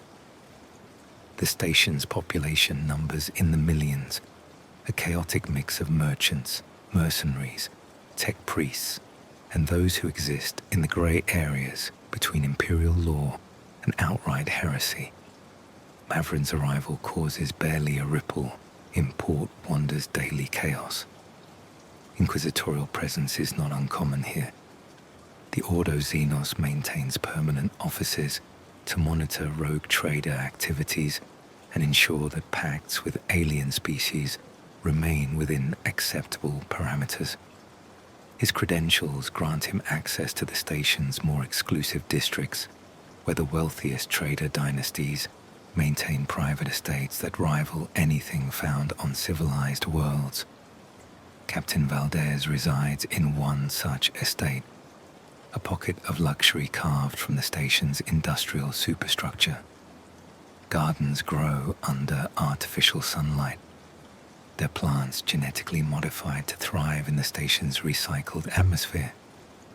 Water features splash and flow, a stunning waste of resources that demonstrates Valdez's wealth more effectively than any amount of gold or precious stones.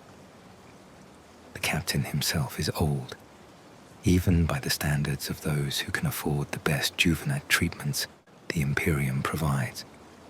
His face shows the characteristic waxy smoothness of repeated genetic rejuvenation, but his eyes remain sharp, still carrying the calculating awareness that made his fortune.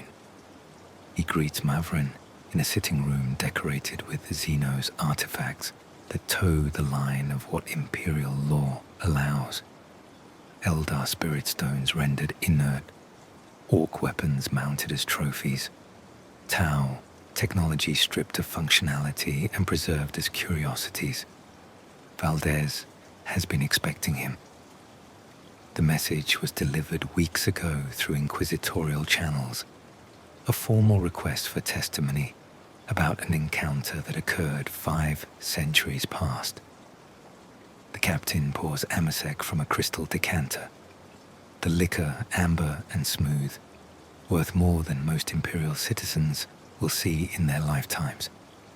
His account begins not with the encounter itself, but with the circumstances that led to it. 500 years ago, Valdez was younger and more reckless, pursuing rumors of archaeotech caches in a region of space that maps designated as unexplored, but that whispered legends claimed held relics from the dark age of technology. His ship, the Profitable Venture, had penetrated deep into regions where the Astronomicon barely registered, navigating by dead reckoning and faith. They found a world that should not have existed, a planet showing signs of recent terraforming, despite being located dozens of light years from the nearest Imperial outpost. Scanning revealed structures of clearly human origin, but architectural styles that matched nothing in Valdez's extensive databases. The world's atmosphere was breathable, its surface temperature within human tolerance ranges, and orbital surveying detected no obvious threats. Valdez made the decision to investigate personally, leading a small team down to explore what appeared to be a research facility built into a mountain range that stretched across an entire continent. The structures were abandoned, or seemed to be. No life signs registered on their auspexes. No power signatures indicated active systems. Just empty buildings that showed signs of recent habitation, as though the occupants had departed only days before. They penetrated the complex's central structure, following corridors lined with workstations whose cogitators had been carefully shut down and their data cores wiped clean. Laboratories showed evidence of genetic research, though the specifics had been thoroughly erased. Storage chambers once held something significant, but now sat empty, their environmental controls still maintaining optimal conditions for nothing at all. At the complex's heart, in a chamber that might have been a command center or a meditation space, they found a single individual. He wore armor, but not power armor, something lighter, more sophisticated, with systems integrated at a level that even Valdez's best tech priest could not fully analyze at a glance. The armor bore no legion markings, no iconography beyond a single symbol etched into the breastplate, 3 lines intersecting to form the Hydra. The figure stood before a tactical hololith displaying star charts that seemed to span the entire galaxy. As Valdez and his team entered, weapons raised but not yet firing, the figure turned to face them. Primarch. There was no mistaking that presence, that aura of power that made even hardened warriors want to kneel. Valdez had never met a Primarch personally. Few living humans had. But he knew what he faced with the certainty of someone confronting forces beyond human scale.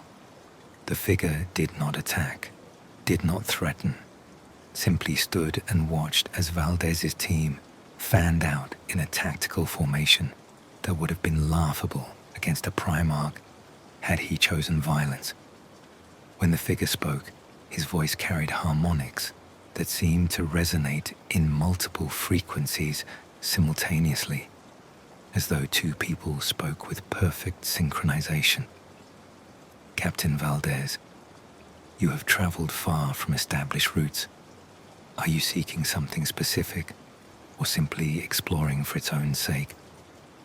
Valdez, demonstrating either courage or foolishness, answered honestly. His warrant of trade granted him authority to explore and claim new territories in the Emperor's name. He sought lost technology, new resources, anything that might benefit the Imperium and incidentally enrich his dynasty. The figure listened, then spoke again. And this is the part that Valdez has never forgotten. The words burned into his memory with perfect clarity despite the centuries since. The Imperium you serve is not the Imperium I knew. The Emperor's vision has become twisted into something he would neither recognize nor approve. I fought for unity, for reason, for the elevation of humanity beyond superstition and darkness. Instead, I see an empire built on ignorance and fear. Did I die for this? Did my brother die for this? Or did we both survive, only to witness the slow decay of everything we hoped to build? Did my brother die? Did we both survive? The words implied uncertainty, as though the speaker himself did not know the answer. Valdez asked the obvious question, "Who are you?" The figure's response has haunted him across 5 centuries. I am Alpharius. I am Omegon. I am both. I am neither. I am the 21st Primarch, the one who was 2, the Legion made flesh. My brother fell on Pluto, torn from my soul, like removing half a heart. Or perhaps I fell on Eskrador, finally ended by the Lord of Ultramar. Or perhaps we both died long ago, and this is merely echo, genetic memory preserved in warriors who believe themselves to be their Primarch, because belief shapes reality as surely as bolter shells shape flesh. The truth is, I no longer know which of these possibilities is accurate, and perhaps that uncertainty is the most honest answer I can provide. Then the figure gestured to the empty complex around them, explaining without prompting. This had been a gene laboratory, one of dozens the Alpha Legion maintained across the galaxy during and after the Heresy. Here, they had experimented with techniques to preserve primarch genetic material, to potentially recreate what was lost, to ensure that even if the twins fell, their legion would continue with something approximating primarch leadership. The experiments had succeeded beyond their intentions, or perhaps failed spectacularly, depending on interpretation. They had created individuals who carried fragments of primarch consciousness, warriors whose genetic enhancement went beyond standard Astartes modifications to incorporate actual primarch DNA in configurations that should not be possible. These individuals, the figure called them the distributed, were scattered across the galaxy, operating independently while remaining psychically linked through their shared genetic heritage. If one died, his memories and knowledge transferred to the others, preserved and integrated into their collective understanding. In essence, the Alpha Legion had achieved a form of immortality for their primarch, distributed across hundreds or thousands of vessels that each carried a piece of the whole. Valdez asked if he himself was such an individual, whether the armored figure before him was truly Alpharius Omegon, or merely one of the distributed claiming that identity. The figure's response was a question rather than an answer. Does it matter? If I possess all the memories of Alpharius, all the tactical knowledge and strategic acumen he developed across centuries of warfare, if I am genetically identical down to the cellular level, if my soul resonates with the same frequencies that defined his psychic presence, then in what meaningful way am I not Alpharius? Where is the line between the original and a perfect copy, between authentic identity and flawless replication? Before Valdez could respond, the figure made a gesture, and the tactical hololith changed, displaying information that made the captain's blood run cold. Detailed maps of his own ship systems, crew manifests with notations indicating which individuals would be most susceptible to recruitment or manipulation, vulnerabilities in his defensive networks, everything an enemy would need to seize or destroy the profitable venture. I could kill you now, could replace key members of your crew with my Legion's operatives, could send your ship back to Imperial space as a perfectly functioning weapon that would detonate at precisely the moment it inflicted maximum damage. I have done this hundreds of times before. It is simple, effective, undetectable until too late. A pause, during which Valdez felt his mortality with absolute clarity. But I will not, because I want you to return to the Imperium and tell this story. I want you to report that you encountered someone claiming to be Alpharius Omegon in a region of space where no Imperial presence should exist. I want the Inquisition to investigate, to waste resources trying to determine if your account is genuine or fabricated. I want them to second-guess their intelligence on Alpha Legion capabilities and dispositions, because that uncertainty, that doubt, that is more valuable than anything I could achieve through violence. The figure dismissed them then, not with threats, but with a simple gesture indicating the conversation was concluded. Valdez and his team retreated, their weapons never fired, their lives spared for reasons that served the Alpha Legion's inscrutable purposes. When they looked back from the complex's entrance, the chamber stood empty. The armored figure had vanished, and the tactical hololith had gone dark. They fled the world, and Valdez filed his report with inquisitorial authorities as promised. The information was logged, investigated superficially, and then filed away as probable misidentification or hoax. Until now, until Mavren came seeking answers to questions about which twin died where. Mavren listens to this account with the cold certainty that everything Valdez says is true, not because he trusts the rogue trader's honesty, but because the story serves the Alpha Legion's purposes too perfectly. They wanted this testimony to exist, wanted it to be available for someone like Mavren to discover, wanted one more thread of ambiguity added to the tapestry of deception surrounding their primarch's fate. The distributed. The concept implies that determining whether Alpharius or Omegon survived becomes meaningless if both exist in fragmented form across hundreds of individuals. The Alpha Legion's command structure would function identically whether led by an original primarch or by warriors who possess all the capabilities of a primarch distributed across their collective existence. It explains why the Legion has shown no signs of the disruption that should accompany losing primarch leadership. It explains why sightings of Alpharius continue centuries after his alleged deaths. It explains everything while simultaneously explaining nothing, because the truth remains hidden behind layers of genetic engineering and psychic manipulation that even the Mechanicus biologists might not fully understand. Ventius, present for the interview, asks the tactical question that matters most.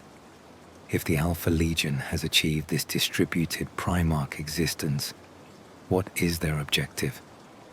Primarchs were created for specific purposes: to lead the Great Crusade, to embody particular aspects of human excellence, to serve as tools for the Emperor's vision of unified humanity. If Alpharius Omegon still exists in some form, distributed or otherwise, what does he work toward 10,000 years after the heresy failed? Valdez has no answer. The figure he encountered offered no insights into long-term strategy, only philosophical musings about the Imperium's decay and the corruption of the Emperor's original vision. But those musings themselves might provide clues. If the Alpha Legion genuinely opposed the Imperium's current form, if they believed that the Emperor's dream had been perverted into something he never intended, then their operations might be aimed not at destroying humanity, but at reshaping it, not serving chaos despite their nominal allegiance, but pursuing some third path that neither fully embraces nor fully rejects the powers that dwell in the warp. This interpretation appears in classified intelligence reports that Mavren has access to through his inquisitorial authority. Some analysts believe the Alpha Legion conducts operations that superficially serve chaos while actually undermining the ruinous power's ultimate objectives. Others argue this is wishful thinking, that the 20th Legion fell as completely as any traitor force and simply maintains better operational security than most. The truth, as always, with the Alpha Legion, remains obscured behind contradictions that might be deliberate and might be genuine confusion born from the fog of war extended across millennia. Mavren thanks Valdez for his cooperation and departs Port Wonder with one more piece of information that raises more questions than it answers. The genetic samples from Pluto and Eskrador are still being analyzed, but even if they provide definitive answers about which twin died where, the concept of the distributed suggests those answers might be tactically irrelevant, as the unrelenting scrutiny translates back into the warp for the return journey toward Imperial space. Mavren compiles everything he has learned into a comprehensive report, The document runs thousands of pages, detailing every interview, every piece of physical evidence, every contradiction in official records. It is thorough, meticulous, and utterly inconclusive. Because that is the point. That is what the Alpha Legion has achieved through 10,000 years of calculated deception. They have made truth itself unreliable, turned investigation into a maze with no exit, ensured that even the most determined inquiry must end in uncertainty. Mavren includes this meta-analysis in his report, acknowledging that the very act of investigation serves the enemy's purposes. He recommends that future intelligence operations regarding the Alpha Legion focus not on determining historical truth, but on identifying current operations and disrupting them through methods that do not rely on understanding the Legion's command structure or ultimate objectives. But even this recommendation feels hollow, because it, too, might serve the Alpha Legion's design. Perhaps they want the Imperium to stop investigating their origins, to accept uncertainty and focus on tactical responses. Perhaps that makes the Imperium's counterintelligence less effective, more vulnerable to the specific techniques the 20th Legion employs. The spiral of doubt continues endlessly, each layer of analysis revealing another layer beneath it, truth receding like a horizon that can never be reached no matter how far one travels toward it. In his private quarters, Mavren reviews the astropathic message he received earlier, the one that claimed to come from the Alpha Legion itself. He has had his best tech priests analyze it for any information that might identify its source. They have found nothing. The transmission routing is so thoroughly masked that it might have originated from Port Wanda, or from Terra itself, or from a ship that no longer exists, its crew long dead and its systems co-opted to serve as an untraceable relay. He reads the message again, parsing every word for additional meaning. We are Alpharius. We are Omegon. We are Legion. The phrase echoes something Valdez's mysterious encounter said, something that multiple sources have reported across centuries of encounters with Alpha Legion operatives. It is doctrine, philosophy, and threat all condensed into 6 words. Individuality dissolved into collective identity. Primarch distributed across Legion.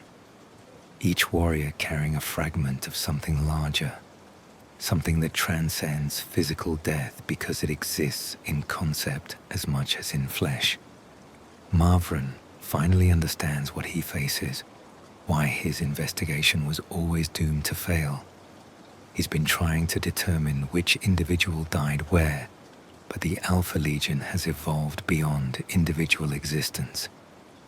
They are a Gestalt consciousness wrapped in the form of separate warriors, united by genetic engineering, psychic conditioning, and absolute commitment to methods that prioritize information control over territorial conquest. You cannot kill what has no single point of failure, cannot disrupt what has no central command, cannot even properly understand what deliberately presents infinite contradictory facets to every observer. His report will be filed.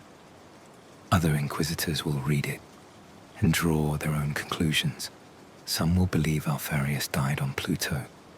Others will insist Omegon fell on Eskrador.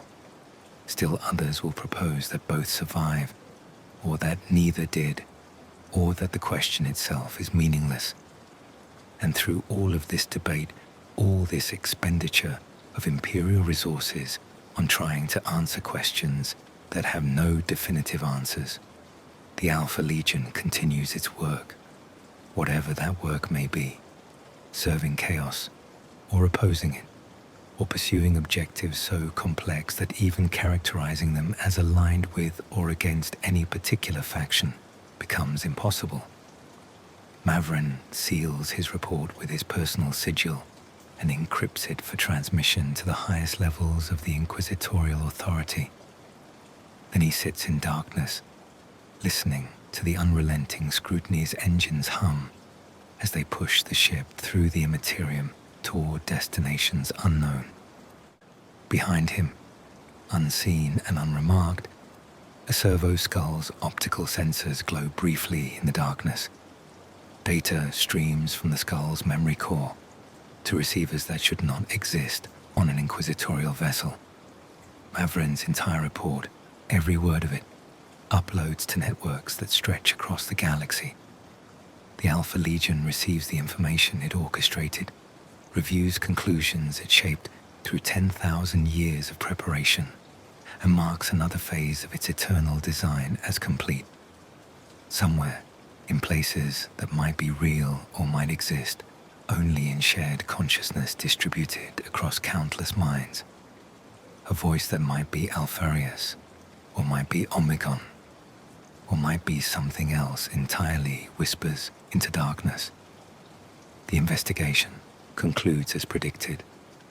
The confusion spreads. The design proceeds. 3 months pass between Mavren's return from the coroner's expanse and the message that redirects his investigation toward its penultimate destination. Those months are consumed by bureaucratic necessity, filing reports, attending briefings, defending his conclusions against inquisitors who believe he either uncovered genuine intelligence or fell victim to Alpha Legion manipulation. The debates rage in secured chambers across multiple inquisitorial fortresses, with factions forming around different interpretations of the evidence. Some insist the genetic samples from Pluto prove Alpharius died there, pointing to markers that match the 20th Legion's primarch template. Others argue the samples could be from Omegon, or from one of the distributed, if such beings truly exist. A radical faction suggests both samples are fabricated, designed to mislead investigation regardless of which conclusion analysts reach. Mavren presents his evidence dispassionately, acknowledging the ambiguities while maintaining that his investigation was conducted with all proper protocols. He makes no definitive claim about which twin died where, stating only that the Alpha Legion has achieved a level of operational security that makes historical certainty impossible to attain. Some inquisitors view this as admirable restraint and intellectual honesty. Others see it as capitulation to enemy information warfare, acceptance that the Alpha Legion has successfully weaponized truth itself. The debate might have continued indefinitely, consuming resources and attention that could be directed toward more pressing threats, except for the arrival of new information that no one can explain or dismiss. A penitent monk arrives at the gates of the inquisitorial fortress on Scintilla, the sector capital of the Calixis sector. He wears simple robes marked with the symbols of the Adeptus Ministorum, walks barefoot despite the planet's industrial pollution, and carries nothing beyond a wooden staff and a leather-bound book he claims contains personal testimony. The monk requests an audience with Inquisitor Mavren specifically, by name, despite having no obvious means of knowing that Mavren is present in this fortress at this particular time. Security performs the standard screenings. Bioscans confirm he is baseline human. Psychic probes reveal no taint of chaos or heretical belief, and physical examination finds no implanted technology or biological weapons. He is exactly what he appears to be, an ordinary human devoted to the Imperial Creed. Except, the genetic analysis reveals something that should not be possible. The monk's DNA shows markers consistent with primarch gene seed exposure, specifically patterns associated with the 20th Legion template. Not full Astartes modification, but something more subtle. As though his genetic code has been rewritten by proximity to primarch level biological material over extended periods. This could mean many things. Perhaps he served the Alpha Legion as a human auxiliary during the heresy and somehow survived millennia through unknown means. Perhaps he is one of the distributed, a human vessel carrying fragments of primarch consciousness. Perhaps his entire genetic profile is fabricated, designed to intrigue inquisitorial investigators and gain access to secured facilities. Regardless, he represents a source of potential intelligence too valuable to ignore. Mavren receives authorization to conduct the interview personally, with full monitoring and counterintelligence precautions in place. They meet in a chamber designed to contain even demonic manifestations, its walls inscribed with wards that would banish any warp entity foolish enough to materialize within its boundaries. Armed guards stand ready behind one-way mirrors, their weapons trained on the monk with orders to fire at the first sign of threat. The monk seems unbothered by these precautions. He settles onto a simple wooden chair with the ease of someone accustomed to discomfort. His weathered hands resting on the leather book he carries, his expression serene despite the circumstances. Mavren begins with the obvious question. Who are you? The monk's answer comes in a voice aged by centuries, but still carrying clarity of purpose. His name is Theron, or at least that is what he calls himself now.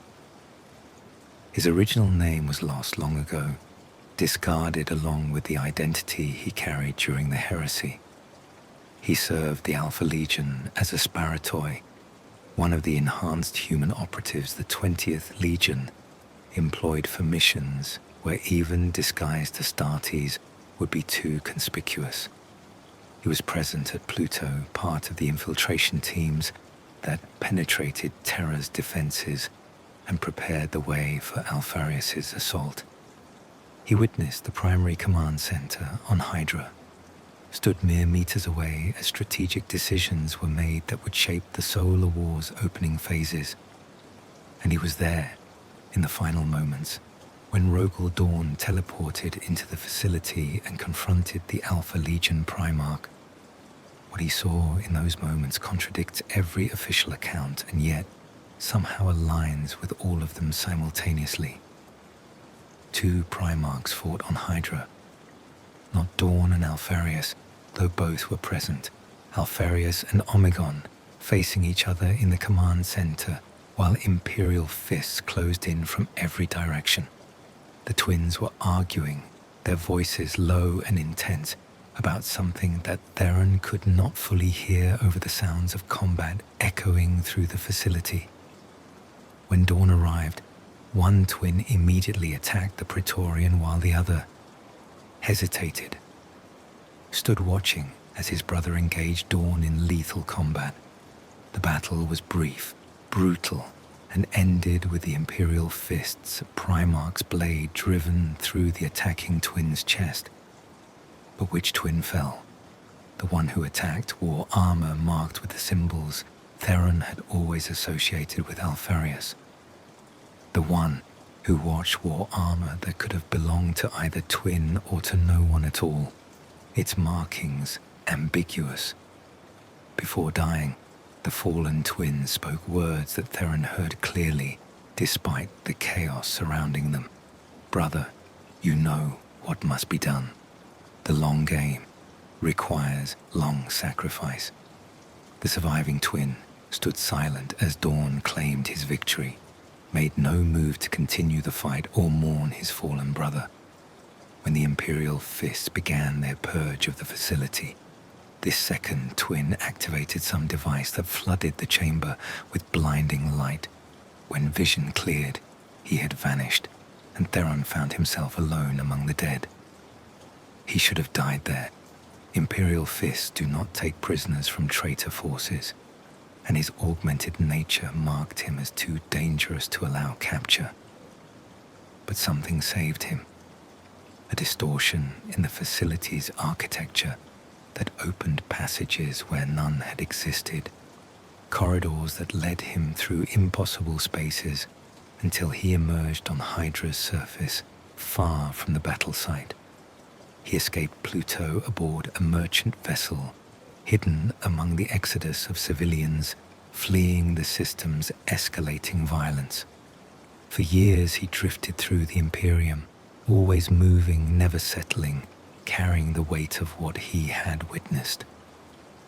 The augmentations that made him a Sparatoy began to degrade without the Alpha Legion's maintenance, but some aspects proved permanent, written into his genetic code at levels that even primitive Imperial Medici services could not fully excise. Eventually he found the Adeptus Ministorum, seeking redemption for service to traitors. The priests accepted him after extensive interrogation and conditioning, believing his faith genuine and his former allegiances broken. He became a wandering preacher, traveling the Imperium's frontier worlds to spread the Imperial creed and seek atonement for sins he could never fully confess. But he never forgot what he saw on Hydra, never stopped trying to understand which twin fell and which survived. Over centuries of service, he encountered others, individuals who claimed to have served the Alpha Legion, who carried fragments of knowledge about the twin primarchs, who whispered theories about the distributed and the ways consciousness might be preserved beyond physical death. Slowly, across lifetimes, the juvenile treatments and genetic modifications allowed him to endure. He assembled a theory. Alpharius and Omegon were not simply twins. They were experiments, prototype primarchs created before the Emperor fully refined the process that would generate the other 18. Where the later primarchs were distinct individuals, each embodying specific aspects of human excellence, the twins were designed differently. Two bodies hosting aspects of a single consciousness, able to operate independently but psychically linked at fundamental levels. When one died, his consciousness did not dissipate. It merged with the survivor, creating a unified entity that contained both identities, but was neither. This merged entity retained all memories and capabilities from both twins, but its personality and decision-making patterns emerged from the synthesis, rather than from either original identity. The Alpha Legion, understanding this from the beginning, or discovering it through the Primarch's early experiences, built their entire operational doctrine around exploiting this duality.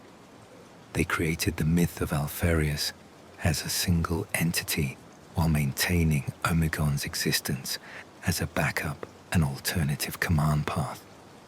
They developed the distributed as a way to further fragment and preserve Primarch consciousness, ensuring that even if both original bodies were destroyed, something of the Primarch essence would survive, which means the question of which twin died where becomes meaningless in the context of the Legion's continuity. Whether Alpharius fell on Pluto and Omegon on Eskrador, or vice versa, or neither, or both, the end result is the same. The Alpha Legion continues with access to Primarch-level intelligence and strategic capability, distributed across a network too extensive and redundant to eliminate through any single operation or series of operations. Mavren listens to this theory with the growing conviction that Theron speaks truth as he understands it, even if that truth is itself built on foundations of deception. The monk's account aligns too closely with evidence gathered from multiple independent sources, corroborates patterns that Mavren identified himself during his investigation. But accepting This explanation means accepting that the Alpha Legion has achieved something the Imperium thought impossible: the preservation of primarch essence beyond physical death, distributed across vessels that can be ordinary Astartes or augmented humans, or perhaps even more exotic containers. The question Mavren must ask, the one that inquisitorial authority requires him to answer, is what threat this represents to the Imperium. If Alpharius Omegon still exists in some form, what are his objectives? What does a primarch who experienced both loyalty and betrayal, who witnessed the Emperor's dream collapse into theocratic tyranny, who has had 10,000 years to reflect on the heresy's lessons, what does such a being work toward? Theron's answer is simple, delivered with the certainty of someone who has spent lifetimes contemplating this question. The Primarch works toward the same goal he has always pursued: victory.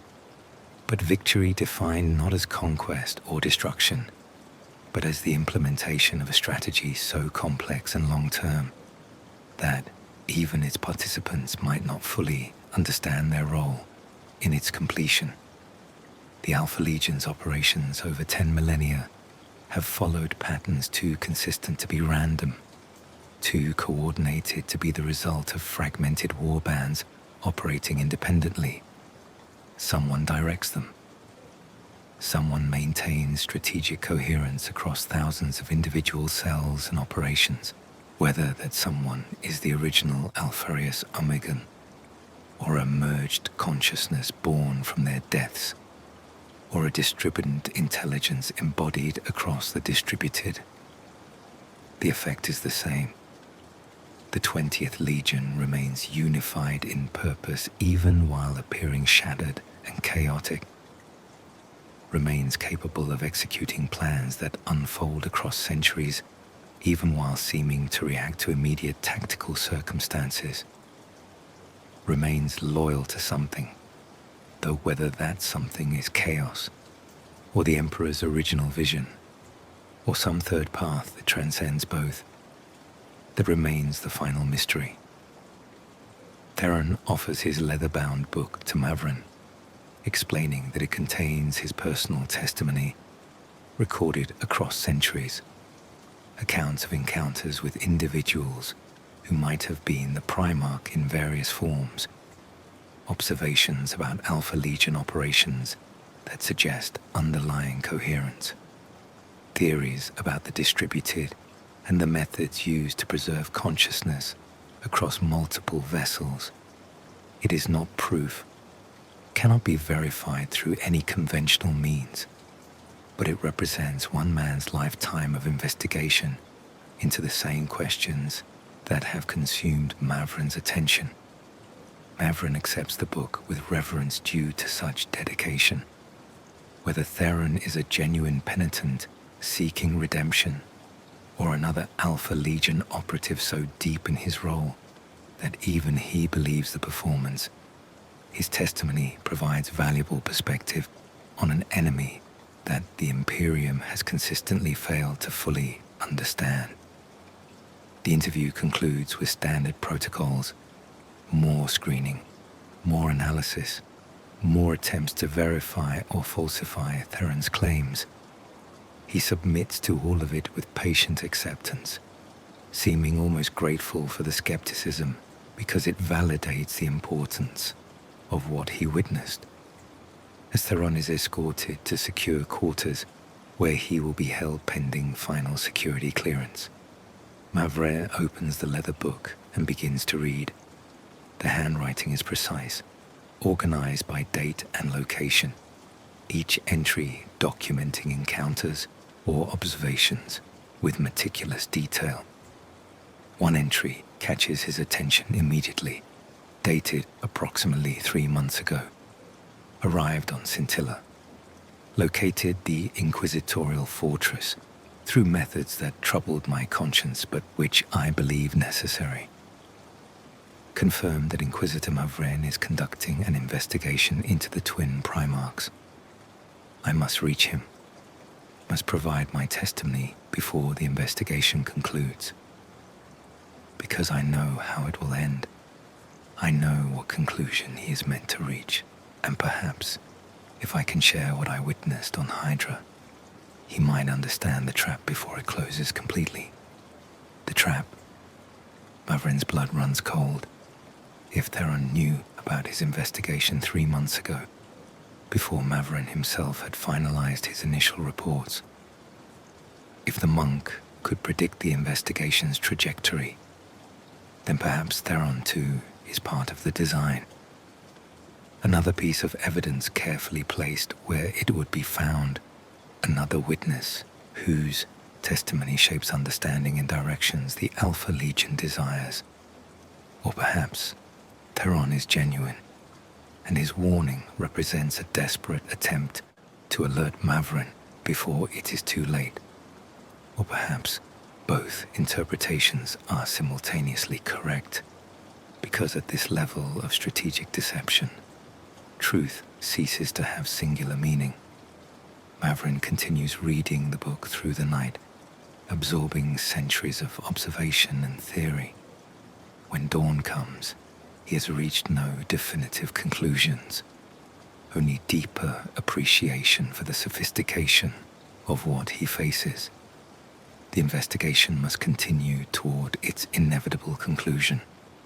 One final destination remains, one final piece of evidence that might provide clarity or might simply add another layer of ambiguity to an already impenetrable mystery. Mavren issues orders for the unrelenting scrutiny to prepare for departure. Their destination, a world in the segmentum obscurus that exists in no official records, coordinates provided by Theron from memory of reports he heard centuries ago. A world where, allegedly, the Alpha Legion maintains one of their most secure facilities. A place where primarch essence might be stored, studied, or even recreated.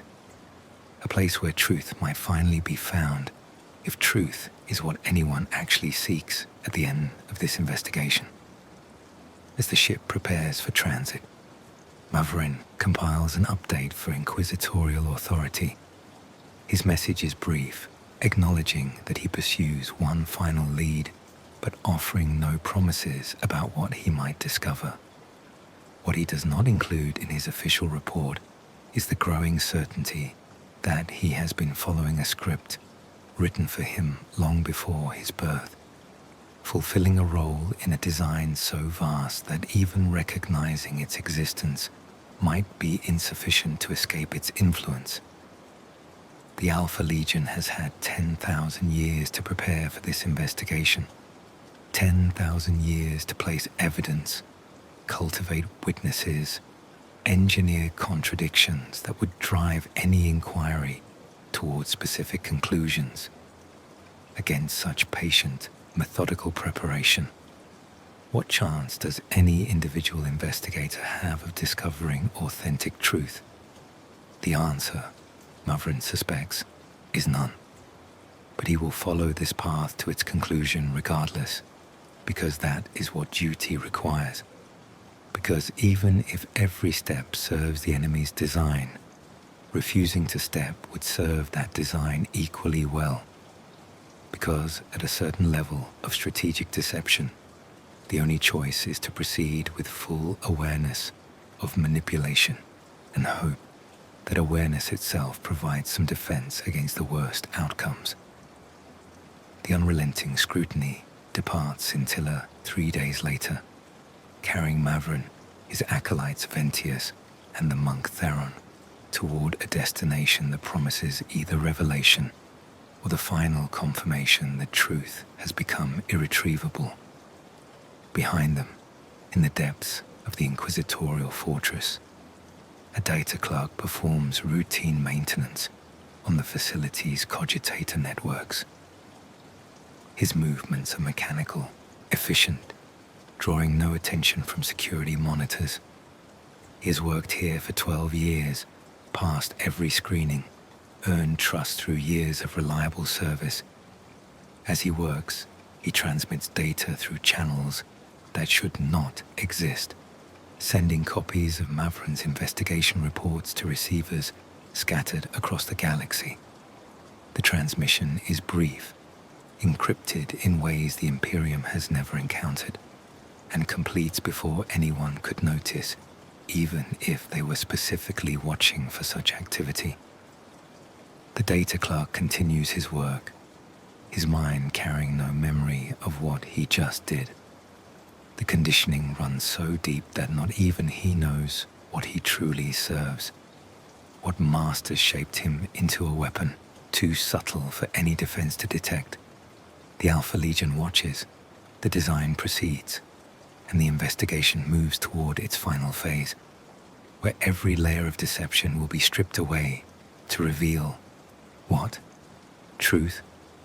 Or just one more deception, perfectly calibrated to seem like truth, designed to shape the Imperium's understanding in ways that serve purposes beyond mortal comprehension. The answer waits in the darkness of the Segmentum Obscurus, on a world that should not exist, guarded by warriors who might be the last fragments of something that died 10,000 years ago, or might be the living embodiment of a consciousness that has learned to survive beyond any form of death the Imperium understands. The coordinates Theron provided lead the unrelenting scrutiny to a region of the Segmentum Obscurus, where star charts show only empty space. No Imperial presence has been recorded here. No expeditionary fleets have mapped these systems, and the few rogue traders who ventured this far into the dark reported nothing worth claiming or exploiting. Yet when the ship translates from the warp, sensors immediately detect a world. It orbits a dying star whose light has faded to dim red, casting the system in perpetual twilight. The planet's atmosphere registers as breathable, its temperature barely within human tolerance ranges, and orbital scanning reveals structures that could be defensive installations or could be natural geological formations shaped by chance into patterns that resemble deliberate construction. No energy signatures betray active systems. No Vox traffic indicates inhabited settlements. No orbital debris marks the planet as having been visited by vessels in recorded history. It simply exists, silent and waiting, exactly where Theron's memory placed it. Mavren orders cautious approach, his tactical instincts screaming warnings about ambush and trap. The unrelenting scrutiny maintains maximum defensive posture, void shields at full strength, weapons primed, and tracking any anomaly that might indicate hostile presence. Scout vessels deploy to survey the planet from multiple angles, their augurs probing for concealed threats. They find nothing. Or rather, they find exactly what scanning from orbit revealed. A world that might be inhabited or might be abandoned. That might hold Alpha Legion secrets, or might be nothing more than coincidence shaped by Theron's faulty memory. The decision to make planet fall cannot be delegated. Mavren must choose whether to commit ground forces to investigation of what might be the trap the Alpha Legion has spent 10,000 years perfecting, or to retreat and admit that his investigation has reached limits imposed by caution and the recognition that some truths are too dangerous to pursue. He chooses investigation, not from courage, though he possesses that, nor from foolishness, though others might characterize it thus, but from the understanding that retreating now would serve the Alpha Legion's purposes as effectively as walking into their trap. At this level of strategic deception, the only path forward is through awareness of manipulation rather than avoidance of it. The landing force consists of Mavren himself, Ventius, and a squad of Ultramarines provided by the Sergeant's chapter, a detachment of his most trusted acolytes including Cartha and Magos Theta 7, and Theron, whose knowledge of Alpha Legion methods might prove essential. 30 individuals descending to a world that might harbor nothing or might harbor threats beyond their capacity to counter. They choose a landing site near what appears to be the largest structural complex, reasoning that if the Alpha Legion maintains any presence here, it would be centralized rather than scattered. The Thunderhawk descends through atmosphere that tastes of ozone and ancient dust, touching down on a landing platform whose construction materials match nothing in Imperial databases. The platform is ancient, worn by centuries or millennia of exposure to the planet's atmosphere, yet it remains structurally sound. Its surface bears markings in patterns that might be decorative or might be instructions in a language that predates the Imperium itself.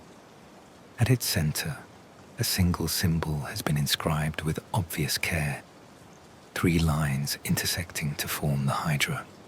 Fresh, not weathered by time or exposure, but inscribed recently, perhaps days ago, perhaps hours. Someone knew they were coming and prepared this welcome.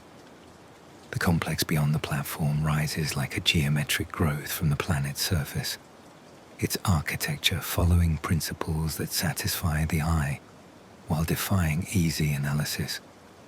Corridors that should be straight show subtle curves. Chambers, whose dimensions seem normal, prove to have proportions that create psychological dissonance in those who occupy them. Everything designed to disorient, to undermine certainty about even basic spatial relationships. Ventius recognizes the style immediately. This is Alpha Legion construction from the Heresy era, built using techniques and materials that the 20th Legion perfected but rarely deployed because such structures reveal too much about their capabilities. That it exists here in an uncharted system suggests this place held significance the Alpha Legion deemed worth protecting through obscurity rather than fortification. The entrance stands open, not breached by force, but simply waiting. Security protocols that should seal such facilities against intrusion have been deliberately disabled, inviting exploration while simultaneously warning that anything found within has been prepared for discovery. They proceed with weapons ready, and Auspex is scanning for any sign of ambush. The corridors are empty, dust-covered, showing no evidence of recent habitation. Yet the air is fresh, circulated by systems that continue functioning despite the apparent abandonment. Lighting activates as they advance, following their movement through the complex as though tracking their progress. The complex is vast, containing chambers whose purposes remain obscure. Laboratories where genetic research was clearly conducted, though all samples and data have been removed. Armories that once held weapons designed for Astartes' use, now empty except for mounting racks. Living quarters sized for primarch-scale occupants, their furnishings sparse but maintained in perfect condition, as though the residents departed only hours ago. And everywhere, the Hydra symbol, inscribed on walls, embedded in floor tiles, etched into door frames. Not as decoration, but as reminder, as mark of ownership, a statement of identity that transcends any individual warrior or even any single generation of Legion members. They descend deeper into the complex, following corridors that spiral downward through the planet's crust. Temperature drops steadily, and the air takes on the peculiar stillness of places sealed from surface weather for extended periods. Cartha reports psychic resonances growing stronger, not hostile or threatening, but simply present, as though events of profound significance occurred in these depths and left permanent marks on reality itself. The final chamber sits at the complex's deepest point, carved from living rock and then lined with materials that seem to absorb rather than reflect light. Its dimensions are precise, geometric perfection, achieved through methods that must have required primarch-level perception to execute. At the chamber's center stands a single object, a throne. Not ornate or decorated, but functional, designed to accommodate a being of primarch scale. Systems integrate into its structure: medical monitoring equipment, psychic amplification arrays, cogitation networks that could process data at speeds beyond what even the most sophisticated Imperial technology achieves. This is where someone sat, not to rest, but to work, to think, to coordinate operations across vast distances through combinations of technology and psychic capability.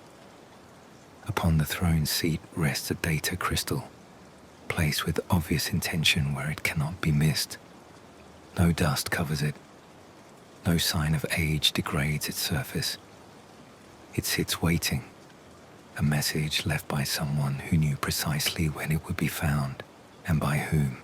Mavren approaches slowly, his augmetic eye scanning for any sign of trap or deception. The crystal appears genuine, manufactured from materials consistent with those the Alpha Legion used during the Heresy. Analysis suggests it contains information, layers of data compressed into crystalline structure in ways that allow remarkably dense storage. Theta 7 examines the crystal with multiple sensing devices, searching for anything that might indicate weaponization or corrupting data code. Finding nothing obviously dangerous, though that means little when dealing with enemies who have perfected the art of making threats appear harmless. The Magos interfaces the crystal with a cogitator isolated from all networks, ensuring that whatever information it contains cannot spread beyond this single device should it prove malicious. The hololith activates, projecting not images but pure information. Text in High Gothic, formatted for maximum clarity and comprehension. The message begins without preamble or greeting. To Inquisitor Mavren, upon completion of your investigation, you have traveled from Pluto to Ultramar to Kiavar to Port Wanda to Scintilla, and finally here, to this world whose coordinates I provided through intermediaries. You have gathered evidence from multiple sources, interviewed witnesses whose testimonies contradict and corroborate in equal measure, and assembled a picture of events that remains incomplete despite your thoroughness. This is intentional.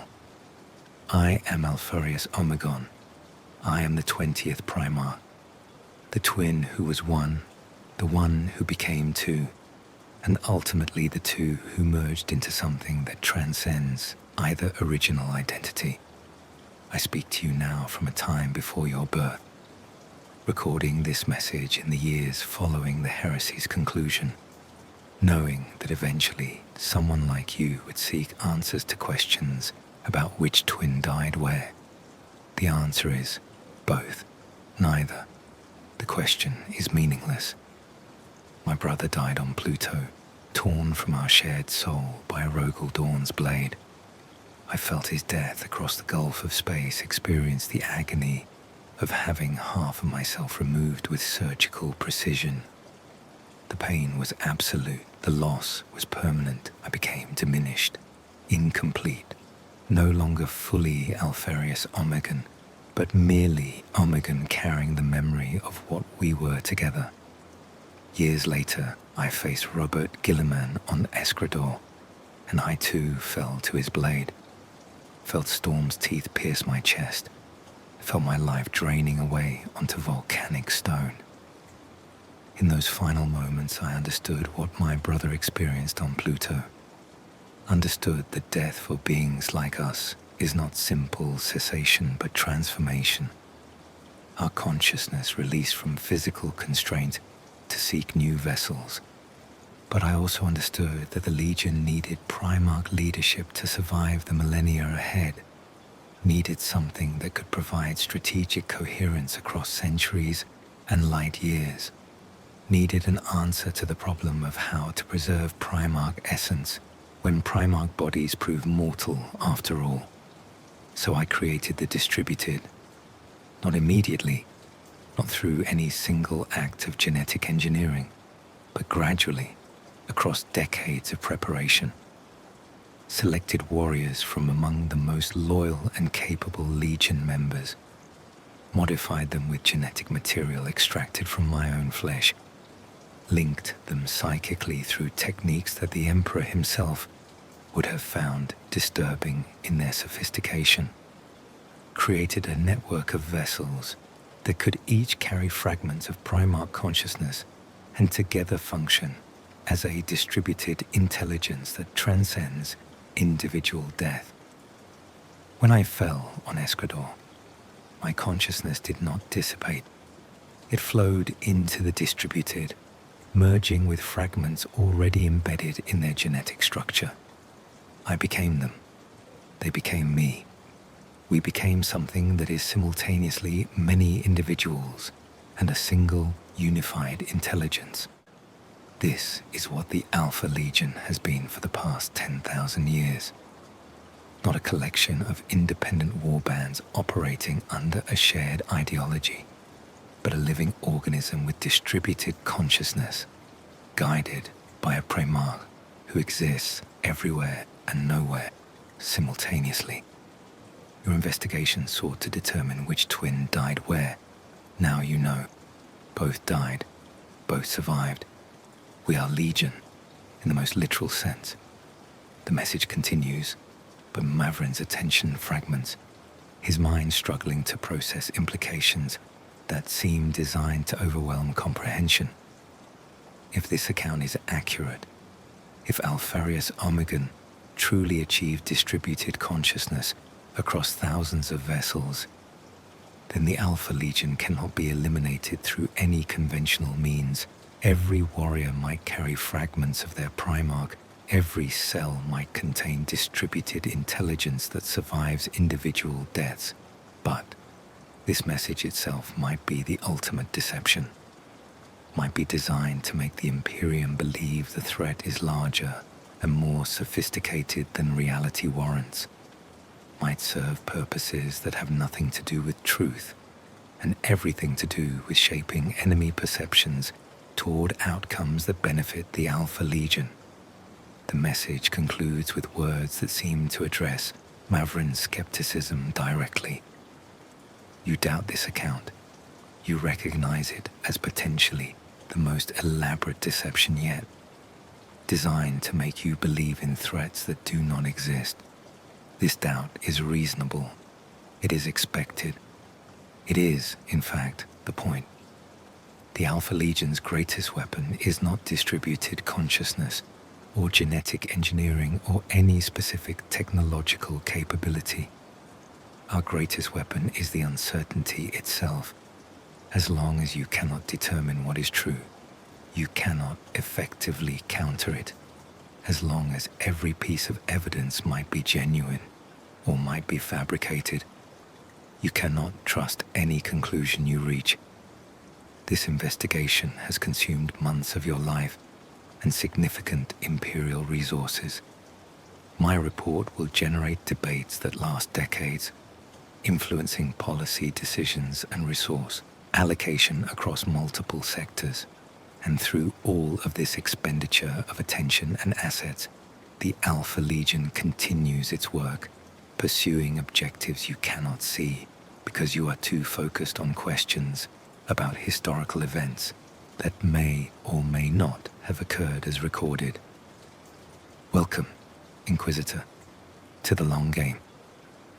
You are exactly where we need you to be. Your investigation serves our purposes regardless of which conclusions you reach, and your awareness of this manipulation serves us equally well because it introduces paralysis into decision-making processes, makes the Imperium second-guess intelligence that might be accurate and therefore fail to respond to genuine threats. There is no escape from this trap, no way to win against enemies who have weaponized truth itself. You can only proceed with full awareness of manipulation and hope that awareness provides some defense against the worst outcomes. We are Alpharius. We are Omegon. We are Legion. And you, Inquisitor, are our instrument. The hololith dies.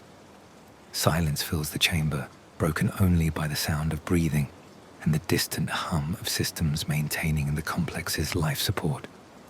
Mavren stands before the empty throne, the data crystal's message echoing in his mind, and feels the weight of realization settling over him like a shroud.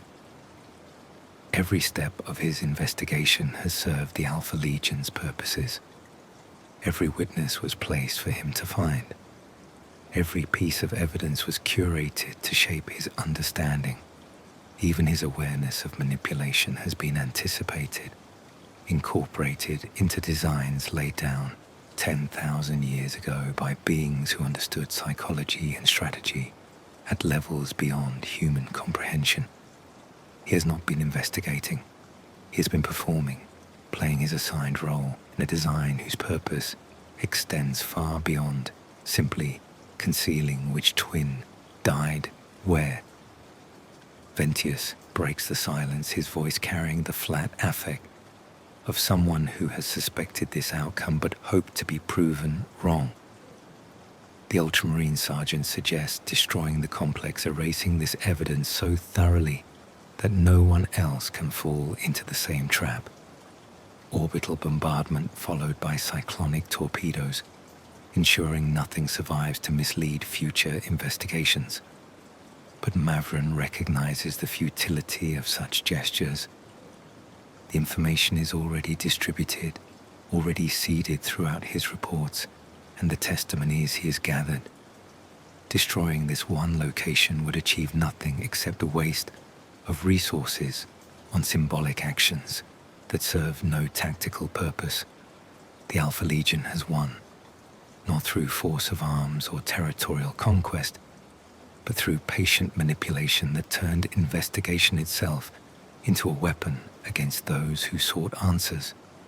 Cartha, her psychic senses overwhelmed by the resonances in this chamber, reports something that adds final layer to the nightmare. The throne bears psychic imprints from multiple distinct consciousness patterns, all carrying signatures consistent with primarch-level entities. Not two distinct individuals as twins would show, but something more complex.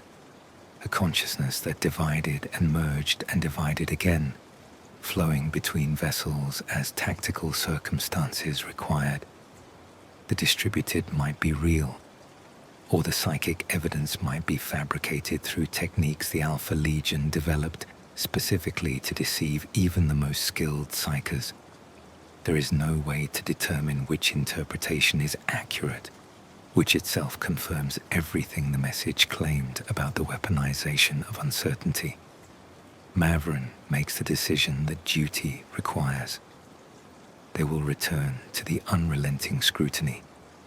He will compile his final report. He will present evidence and testimony to inquisitorial authorities, and he will acknowledge explicitly that his investigation has likely served enemy purposes that he cannot fully identify or counter. This admission will damage his reputation, might end his career, certainly will provide ammunition to critics who believe the Inquisition wastes resources pursuing historical questions that have no bearing on current security. But honesty demands acknowledgement of failure when failure occurs, even if that failure was inevitable from the beginning. As they ascend through the complex toward the surface, Theron walks beside Mavren, his weathered face showing emotions that might be vindication or might be sorrow. The monk knew how this would end, warned Mavren about the trap, and now must witness the confirmation of everything he spent lifetimes understanding. Theron speaks quietly, his words for Mavren alone. The Alpha Legion's greatest victory is not making enemies believe lies. It is making them unable to believe truth when it is presented to them. Because once trust in information is destroyed, once uncertainty becomes the default response to any intelligence, effective decision-making becomes impossible. The Imperium drowns in data, but cannot extract reliable knowledge from that data, cannot determine which threats are genuine and which are phantoms designed to divert attention from actual objectives. This, Theron believes, is why the twins designed their deception as they did, not to hide themselves specifically, but to create template for information warfare that would outlive them, to teach their Legion methods that would remain effective across millennia, adapting to changing circumstances while maintaining core principles about the manipulation of enemy perception. If true, if this was the objective all along, then the Alpha Legion has achieved strategic victory despite losing every major battle during the Heresy, has secured long-term advantage despite being scattered and hunted for 10,000 years, has maintained operational effectiveness through methods that transcend the life or death of individual warriors or even primarchs. The landing platform appears unchanged from when they arrived, but Mavren cannot shake the sensation that it has been observed, recorded, that every moment of their exploration has been monitored by awareness that exists in ways he cannot detect or counter. The Thunderhawk lifts off smoothly, climbing through atmosphere toward the unrelenting scrutiny waiting in orbit. Behind them, the complex sits silent and empty, its secrets revealed and yet more impenetrable than ever, because even revelation might be deception. As they ascend, Cartha reports psychic disturbance, not hostile, but significant, a presence watching their departure. Something that might be satisfaction or might be amusement or might be no emotion at all, just cold assessment of operation successfully concluded.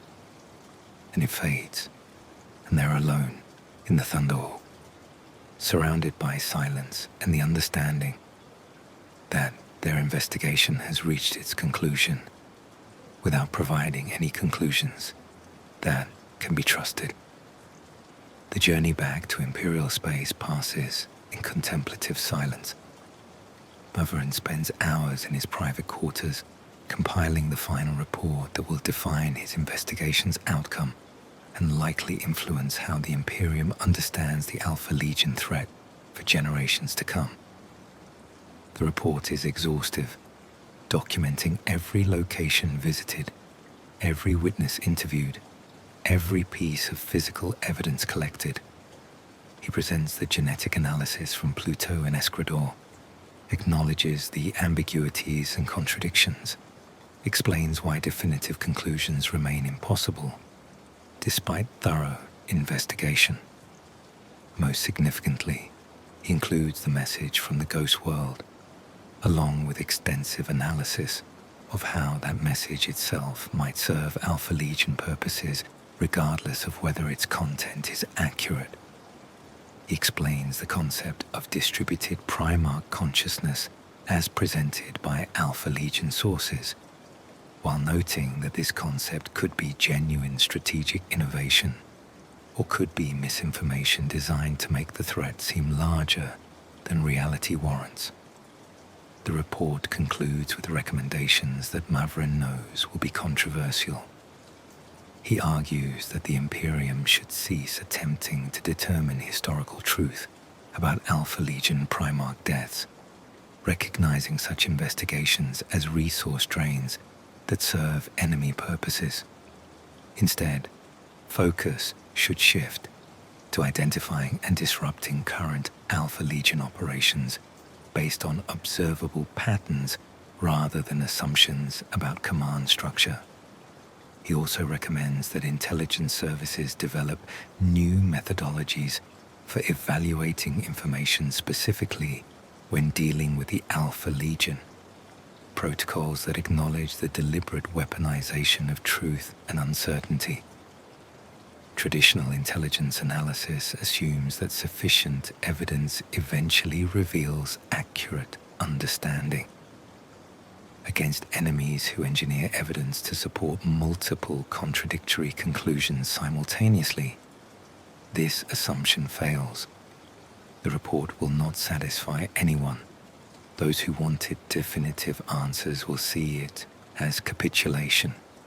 Those who believe the Alpha Legion threat is overestimated will view it as justifying continued resource expenditure on phantom enemies. Those who hoped Mavren would expose Alpha Legion deceptions will perceive only that he was himself deceived. All of these criticisms have validity. Mavren makes no claims to have achieved success, only to have documented failure in ways that might help future investigators avoid repeating the same mistakes. Ventius reviews the report at Mavren's request, providing tactical perspective from an Astartes viewpoint. The sergeant's assessment is blunt. The report will be ignored by most who read it, its recommendations dismissed by command structures that prefer comfortable certainty to uncomfortable acknowledgement of limits. But it will exist in inquisitorial archives, available to those few who genuinely seek understanding, rather than validation of pre-existing beliefs. That is all Mavren can hope to achieve, not to change policy immediately, but to provide foundation for future policy changes when circumstances force the Imperium to acknowledge that current approaches to the Alpha Legion threat have failed consistently for 10,000 years. As the unrelenting scrutiny approaches Imperial space, Mavren receives communication from inquisitorial authorities requesting immediate briefing upon arrival. The tone suggests expectations of significant findings, perhaps hope that the investigation uncovered actionable intelligence about Alpha Legion leadership or strategic objectives. Mavren composes his response carefully, managing expectations while maintaining professional courtesy. His investigation has yielded extensive documentation, but limited actionable intelligence. He will provide full briefing as required, but authorities should not anticipate revelations that will substantially alter current threat assessments. This message generates follow-up inquiries that Mavren answers with increasing frustration. Yes, he gathered physical evidence. Yes, he interviewed multiple witnesses. Yes, he visited locations associated with both alleged primarch deaths. No, he cannot provide definitive conclusions about which twin died where. No, he cannot confirm or deny whether Alpha Legion primarchs still exist in any form. No, he has not identified exploitable vulnerabilities in Alpha Legion command structures. The questions reveal exactly the mindset Mavren's report argues against. The assumption that sufficient investigation must eventually yield actionable intelligence. The failure to comprehend that some enemies design their entire operational paradigm specifically to ensure investigation itself becomes counterproductive. The unrelenting scrutiny makes final translation into real space at the edge of the scintilla system, 3 months after departing for the ghost world. Mavren observes the familiar constellations of the Calixis sector with emotions that mix relief at returning to civilization with dread at what awaits in the bureaucratic proceedings ahead. Scintilla has not changed during his absence, continues functioning with the efficient corruption that characterizes most imperial sector capitals. The inquisitorial fortress maintains its eternal vigil, towers rising above the surrounding cityscape, like fingers clawing at polluted skies. Mavren docks and disembarks with minimal ceremony, eager to complete the required briefings and then, what? Return to duties that now seem trivial compared to the questions he has grappled with. Pursue other investigations that might prove equally futile. Retire to meditation on the limits of knowledge and the futility of seeking truth in universes engineered to make truth irretrievable. The briefing chamber holds a dozen Inquisitors, their faces familiar from previous encounters and their expectations visible in how they lean forward as Mavren enters. They have read his preliminary reports, know he claims to have reached the ghost world and recovered significant data. Now they want details, want him to explain findings that his written reports deliberately left ambiguous. Mavren provides those details with clinical precision, walking through his investigation step by step, presenting evidence and acknowledging its contradictions.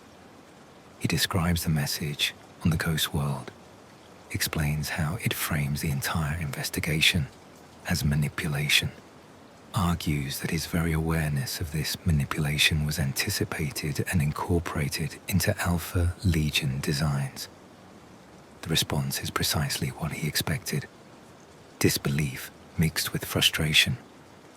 Accusations that he has been deceived or has failed to pursue leads aggressively enough. Questions about why he did not bring back more physical evidence, more witnesses, more data that could be analyzed by specialists who might see patterns he missed. Mavren answers each question patiently, recognizing them as symptoms of institutional inability to accept that some enemies cannot be defeated through application of additional resources or more sophisticated analysis. The Alpha Legion has had 10,000 years to perfect their methods. They have made intelligence collection itself into a weapon that turns against those who pursue it.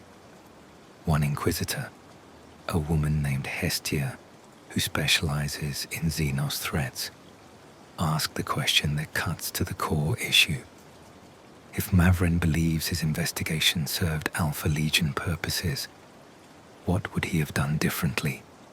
The answer is nothing, because any alternative course would have served those purposes equally well. Refusing to investigate would have left intelligence gaps that the Alpha Legion could exploit. Investigating but reaching different conclusions would have simply shaped Imperial understanding toward different errors. Even his current position, acknowledging manipulation while providing thorough documentation, might serve purposes he cannot perceive. At this level of strategic deception, there are no good options, only choices between different forms of failure, all of which benefit the enemy in ways that become apparent only after it is too late to choose differently. Hestia understands this, or at least comes closer to understanding than most in the chamber. She thanks Mavren for his honesty and recommends that his report be distributed to all Inquisitors working counterintelligence operations against the Alpha Legion, not as a guide to success, but as warning about the sophistication of deception techniques that can be expected. The briefing concludes inconclusively, with no clear consensus on what actions should follow from Mavren's investigation. Some argue for intensified efforts to locate and eliminate Alpha Legion cells. Others suggest the entire investigation confirms that resources would be better spent on more tractable threats. Still, others propose that Mavren's experiences should inform development of new counterintelligence methodologies specifically designed to resist information warfare. Mavren leaves the chamber exhausted, his augmetic eye requiring recalibration from hours of recording proceedings, his natural eye aching from strain.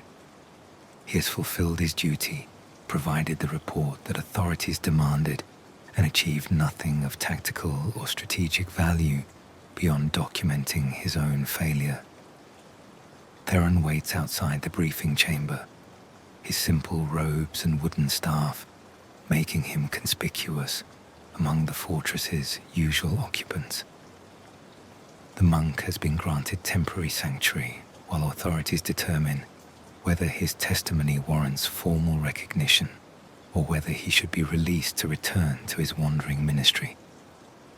They walk together through the fortress's corridors, two individuals who have spent lifetimes pursuing answers to questions that seem designed to have no answers. Theron asks whether Mavren regrets conducting the investigation, whether knowing what he now knows would have changed his decision to pursue leads across the galaxy. Mavren's answer surprises even himself. No regrets, because even failure documented thoroughly provides value. Future investigators will read his reports and perhaps avoid repeating his mistakes.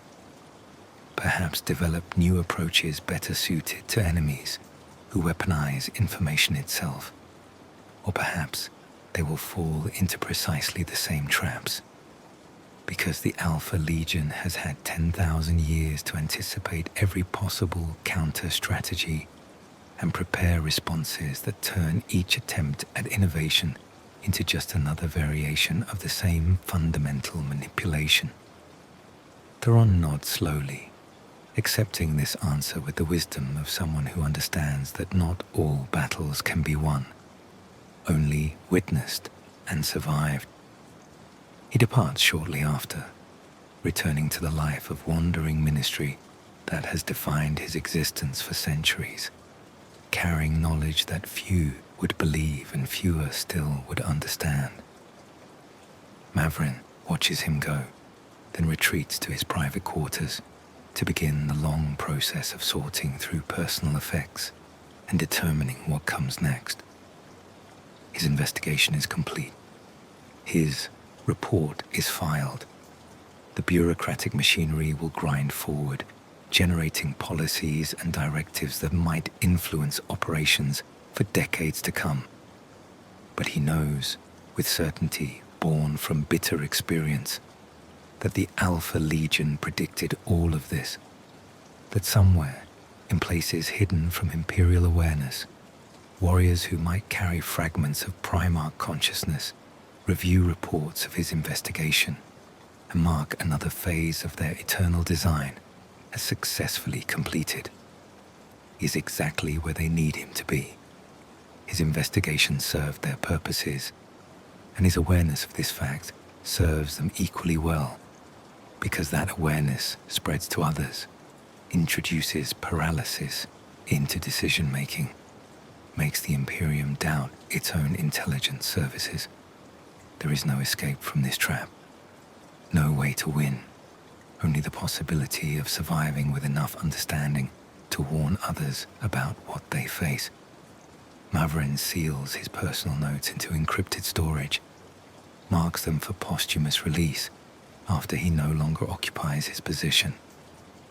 Perhaps some future Inquisitor will read them and gain insights that prove more valuable than anything he could achieve during his lifetime. Or perhaps that future Inquisitor will be another piece in the Alpha Legion's design, another instrument shaped to serve purposes that transcend any individual's capacity to resist or comprehend. In the fortress's data archives, a maintenance servitor performs routine tasks, its mechanical movements drawing no attention. The servitor's cogitator core processes information at speeds far beyond what its apparent function requires, analyzing Mavren's final reports and transmitting data through channels that exist in mathematical spaces the Imperium has never learned to monitor. The Alpha Legion receives confirmation that the investigation proceeded exactly as designed. The conclusions reached serve strategic objectives laid out millennia ago, that the distribution of doubt continues spreading through Imperial intelligence networks. The long game continues. The design proceeds, and somewhere in the darkness between stars, consciousness that might be primarch or might be distributed echo of what primarchs once were, considers the next phase of operations that will unfold across centuries yet to come. 6 months pass between Mavren's return to Scintilla and the arrival of the package that forces him to reconsider everything he thought he understood about his investigation. Those months are consumed by routine duties, investigations of threats more tractable than the Alpha Legion, efforts to rebuild reputation damaged by reports that admitted manipulation without providing actionable intelligence. The package arrives through official channels, marked with seals indicating it originated from an Adeptus Mechanicus research facility on Mars. Inside, carefully packed in stasis containers designed to preserve delicate materials, lie the results of the genetic analysis Mavren commissioned months ago. The analysis of samples from both Pluto and Eskrador has finally been completed, requiring months of work by the Mechanicus biologists' most skilled geneticists. Their findings are presented in dense technical documentation that Mavren struggles to pass even with his augmetic eye's enhanced processing capabilities. The conclusion, buried beneath layers of technical jargon and statistical analysis, is devastating in its implications. The samples from Pluto and Eskrador are genetically identical, not similar, as would be expected from twins, identical down to the cellular level, showing the same minor mutations and telomere degradation patterns that serve as unique identifiers more reliable than any fingerprint. The samples came from the same individual or from individuals whose genetic profiles were so precisely matched that even the Mechanicus' most sophisticated analysis cannot distinguish between them. This finding suggests two possibilities, both equally troubling. Either the same primarch died twice, which is physically impossible, and suggests that one or both death reports are fabricated, or the Alpha Legion possesses cloning technology so advanced that it can create perfect genetic duplicates of primarch-level entities, complete with all the cellular markers that should make such replication impossible. Both interpretations validate the message from the ghost world. Both confirm that investigation into historical events yields no reliable conclusions, because the Alpha Legion engineers evidence specifically to support multiple contradictory narratives simultaneously. But there is more. Included with the genetic analysis is a personal note from the Magos biologists who supervise the research. The note is handwritten rather than data encoded, suggesting content too sensitive for electronic transmission. Inquisitor Mavren: the findings presented in this analysis are accurate as far as our testing methodologies can determine. However, I must report anomalies that my colleagues deemed too speculative to include in the official documentation. The genetic samples show signs of deliberate modification at levels we previously believed impossible. Someone has rewritten portions of the primarch genetic code using techniques that predate the Imperium itself. These modifications create redundancies and fail-safes that would allow consciousness transfer between bodies if appropriate psychic techniques were applied. In simpler terms, these samples come from vessels designed to host primarch consciousness on temporary basis, not from original primarchs. They are bodies grown specifically to be worn like armor, discarded when damaged, replaced from stores maintained for that purpose. If this interpretation is accurate, then the question of which twin died where becomes meaningless. Neither may have died in the conventional sense. Both may have simply transferred consciousness to new vessels prepared for that purpose. I cannot prove this interpretation. The evidence is suggestive but not conclusive. I include it here because you deserve to know what possibilities our analysis uncovered, even if official reports must maintain more conservative conclusions. Be careful, Inquisitor. The Alpha Legion's capabilities may exceed anything the Imperium has countered before. What you face may not be warriors at all, but something that wears warriors' bodies the way you or I wear clothes. The note is signed with genetic encoding that confirms its author's identity.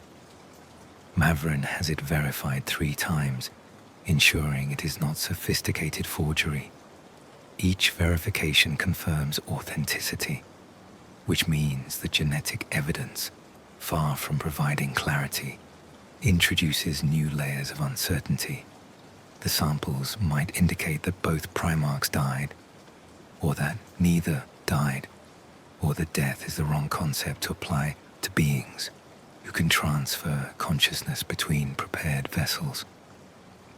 Mavren sits in his quarters, the genetic report spread before him, and experiences something between laughter and despair. Even when he commissioned analysis specifically to provide definitive answers, even when the best specialists the Imperium possesses apply their most sophisticated methodologies, the results only confirm that the Alpha Legion has anticipated every possible investigation technique and prepared countermeasures that turn those techniques into additional sources of confusion.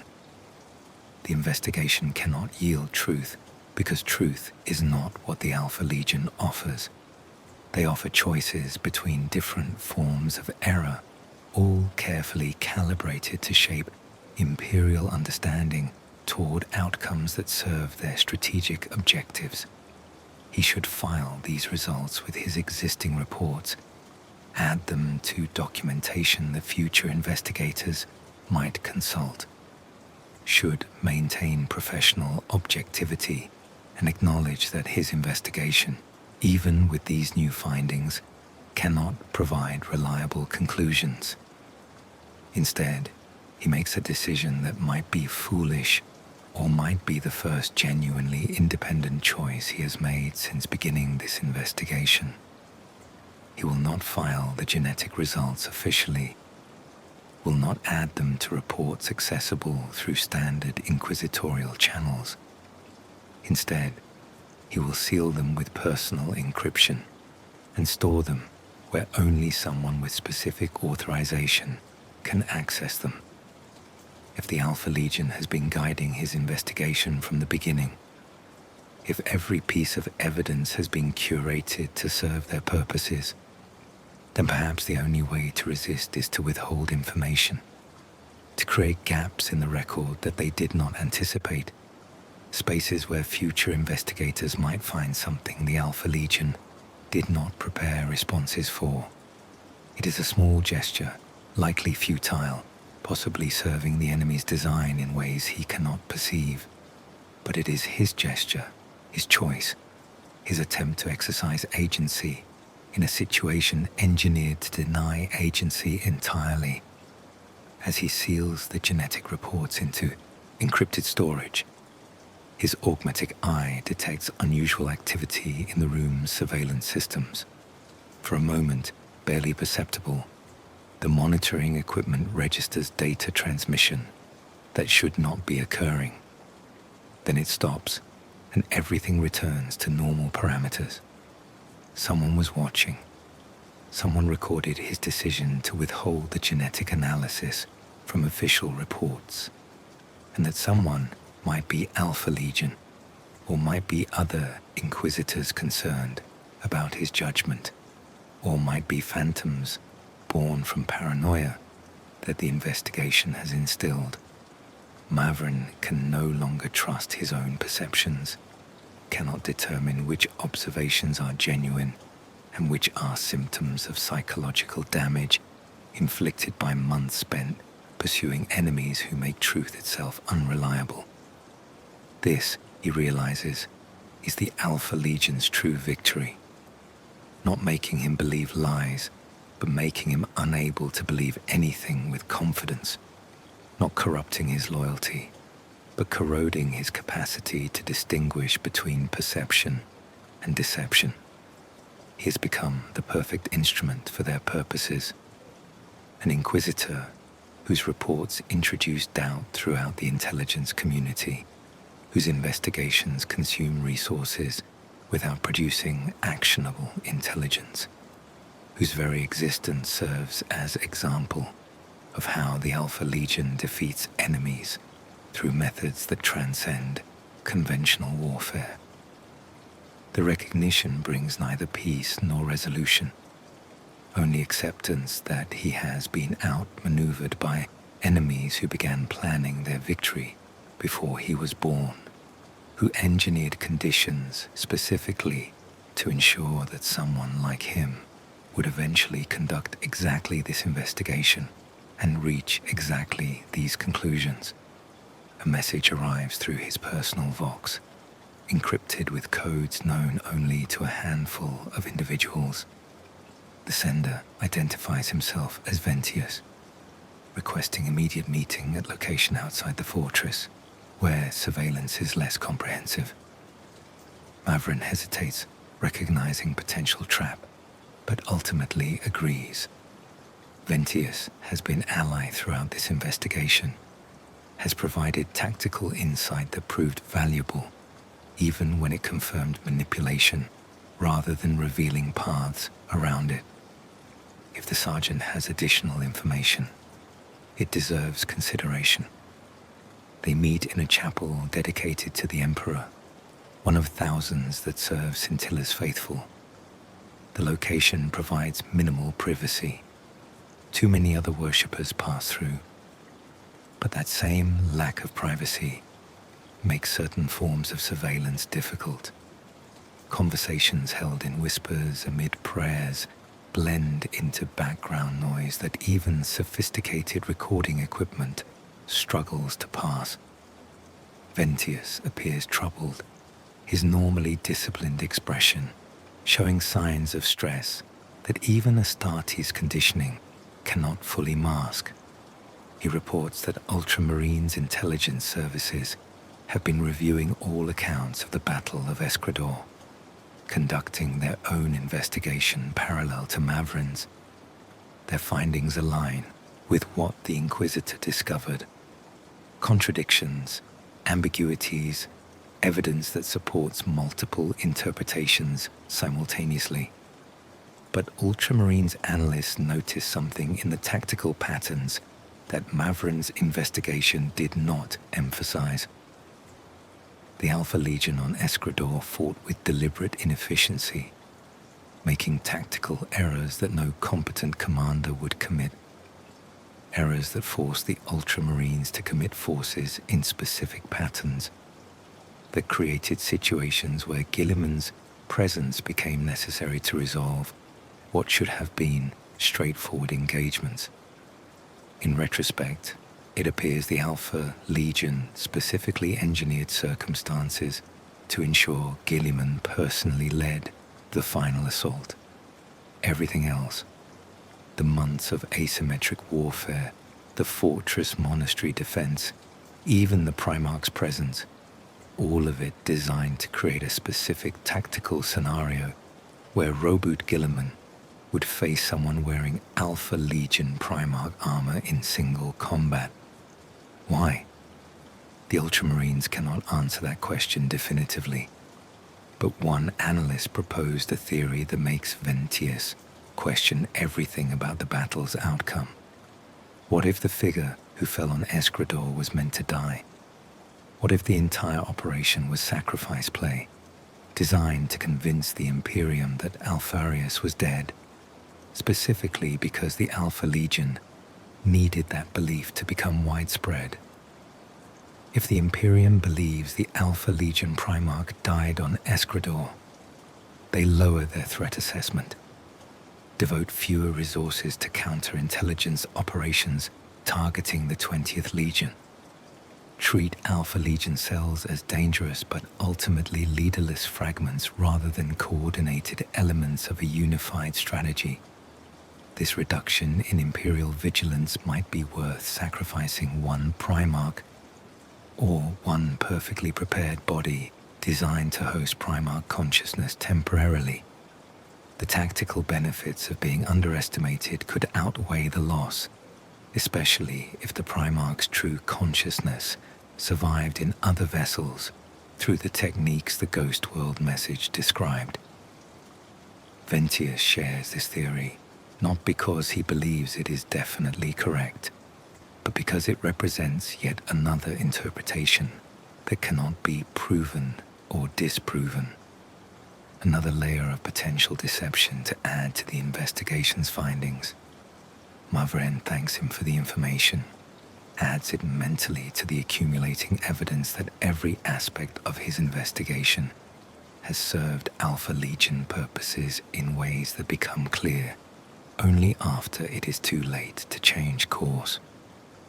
They part ways at the chapel's entrance, two warriors who've devoted their lives to the Imperium's defense and have discovered that some enemies defeat defenders simply by making defense itself counterproductive. Mavren returns to the fortress alone, his mind churning through implications and possibilities. Sleep comes with difficulty, and when it does, his dreams fill with Hydra imagery, 3 heads that multiply into 9, then 27, each head claiming to be Alpharius, while simultaneously insisting that Alpharius does not exist. He wakes to find another message waiting, this one bearing no identifier and transmitted through channels that his security systems should have blocked entirely. The message contains a single sentence in High Gothic. The design is complete. Thank you for your service, Inquisitor. No signature, no additional context.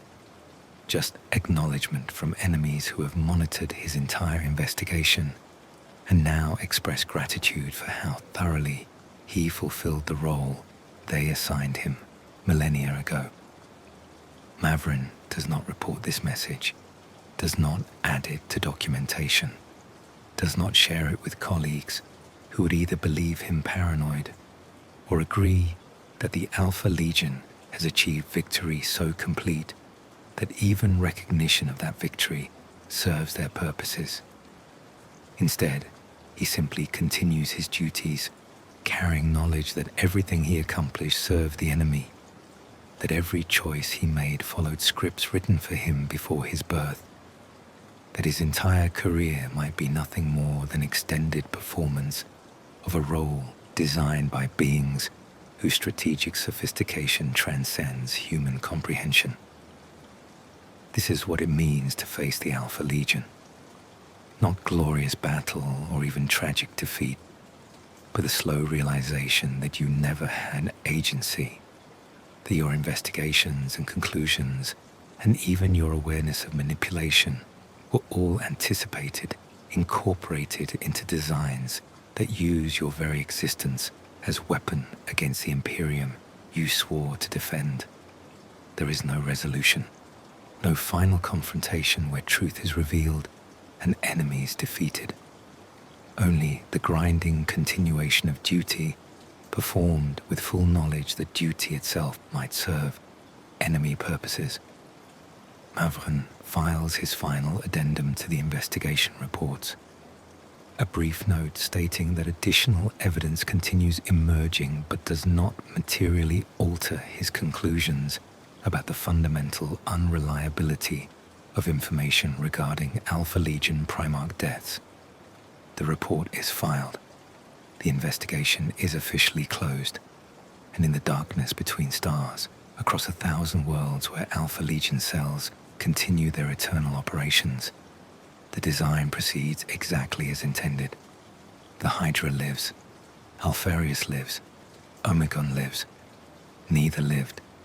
Both died. all statements simultaneously true and false, quantum superposition of historical fact that collapses into whichever interpretation best serves the Legion's purposes in any given moment.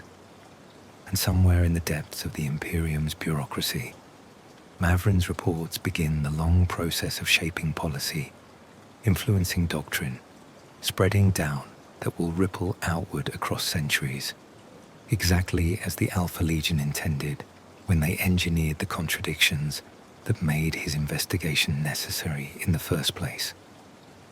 The investigation ends. The design continues.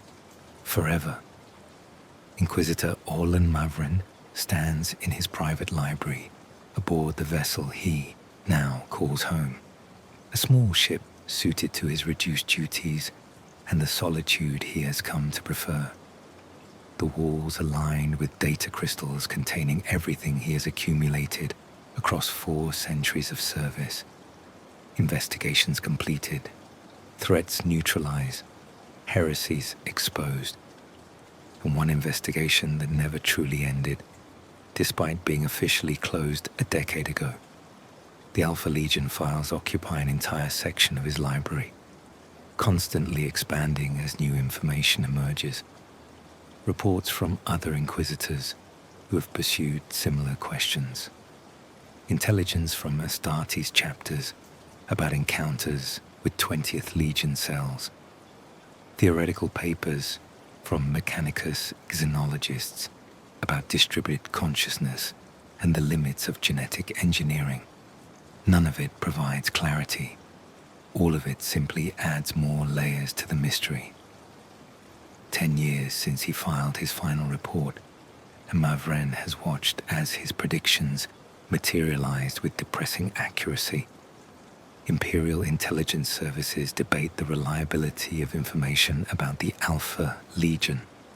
Resources are wasted pursuing leads that prove to be deliberately planted false trails. Threat assessments fluctuate wildly between treating the 20th Legion as critical danger and dismissing them as fragmented remnants of failed rebellion.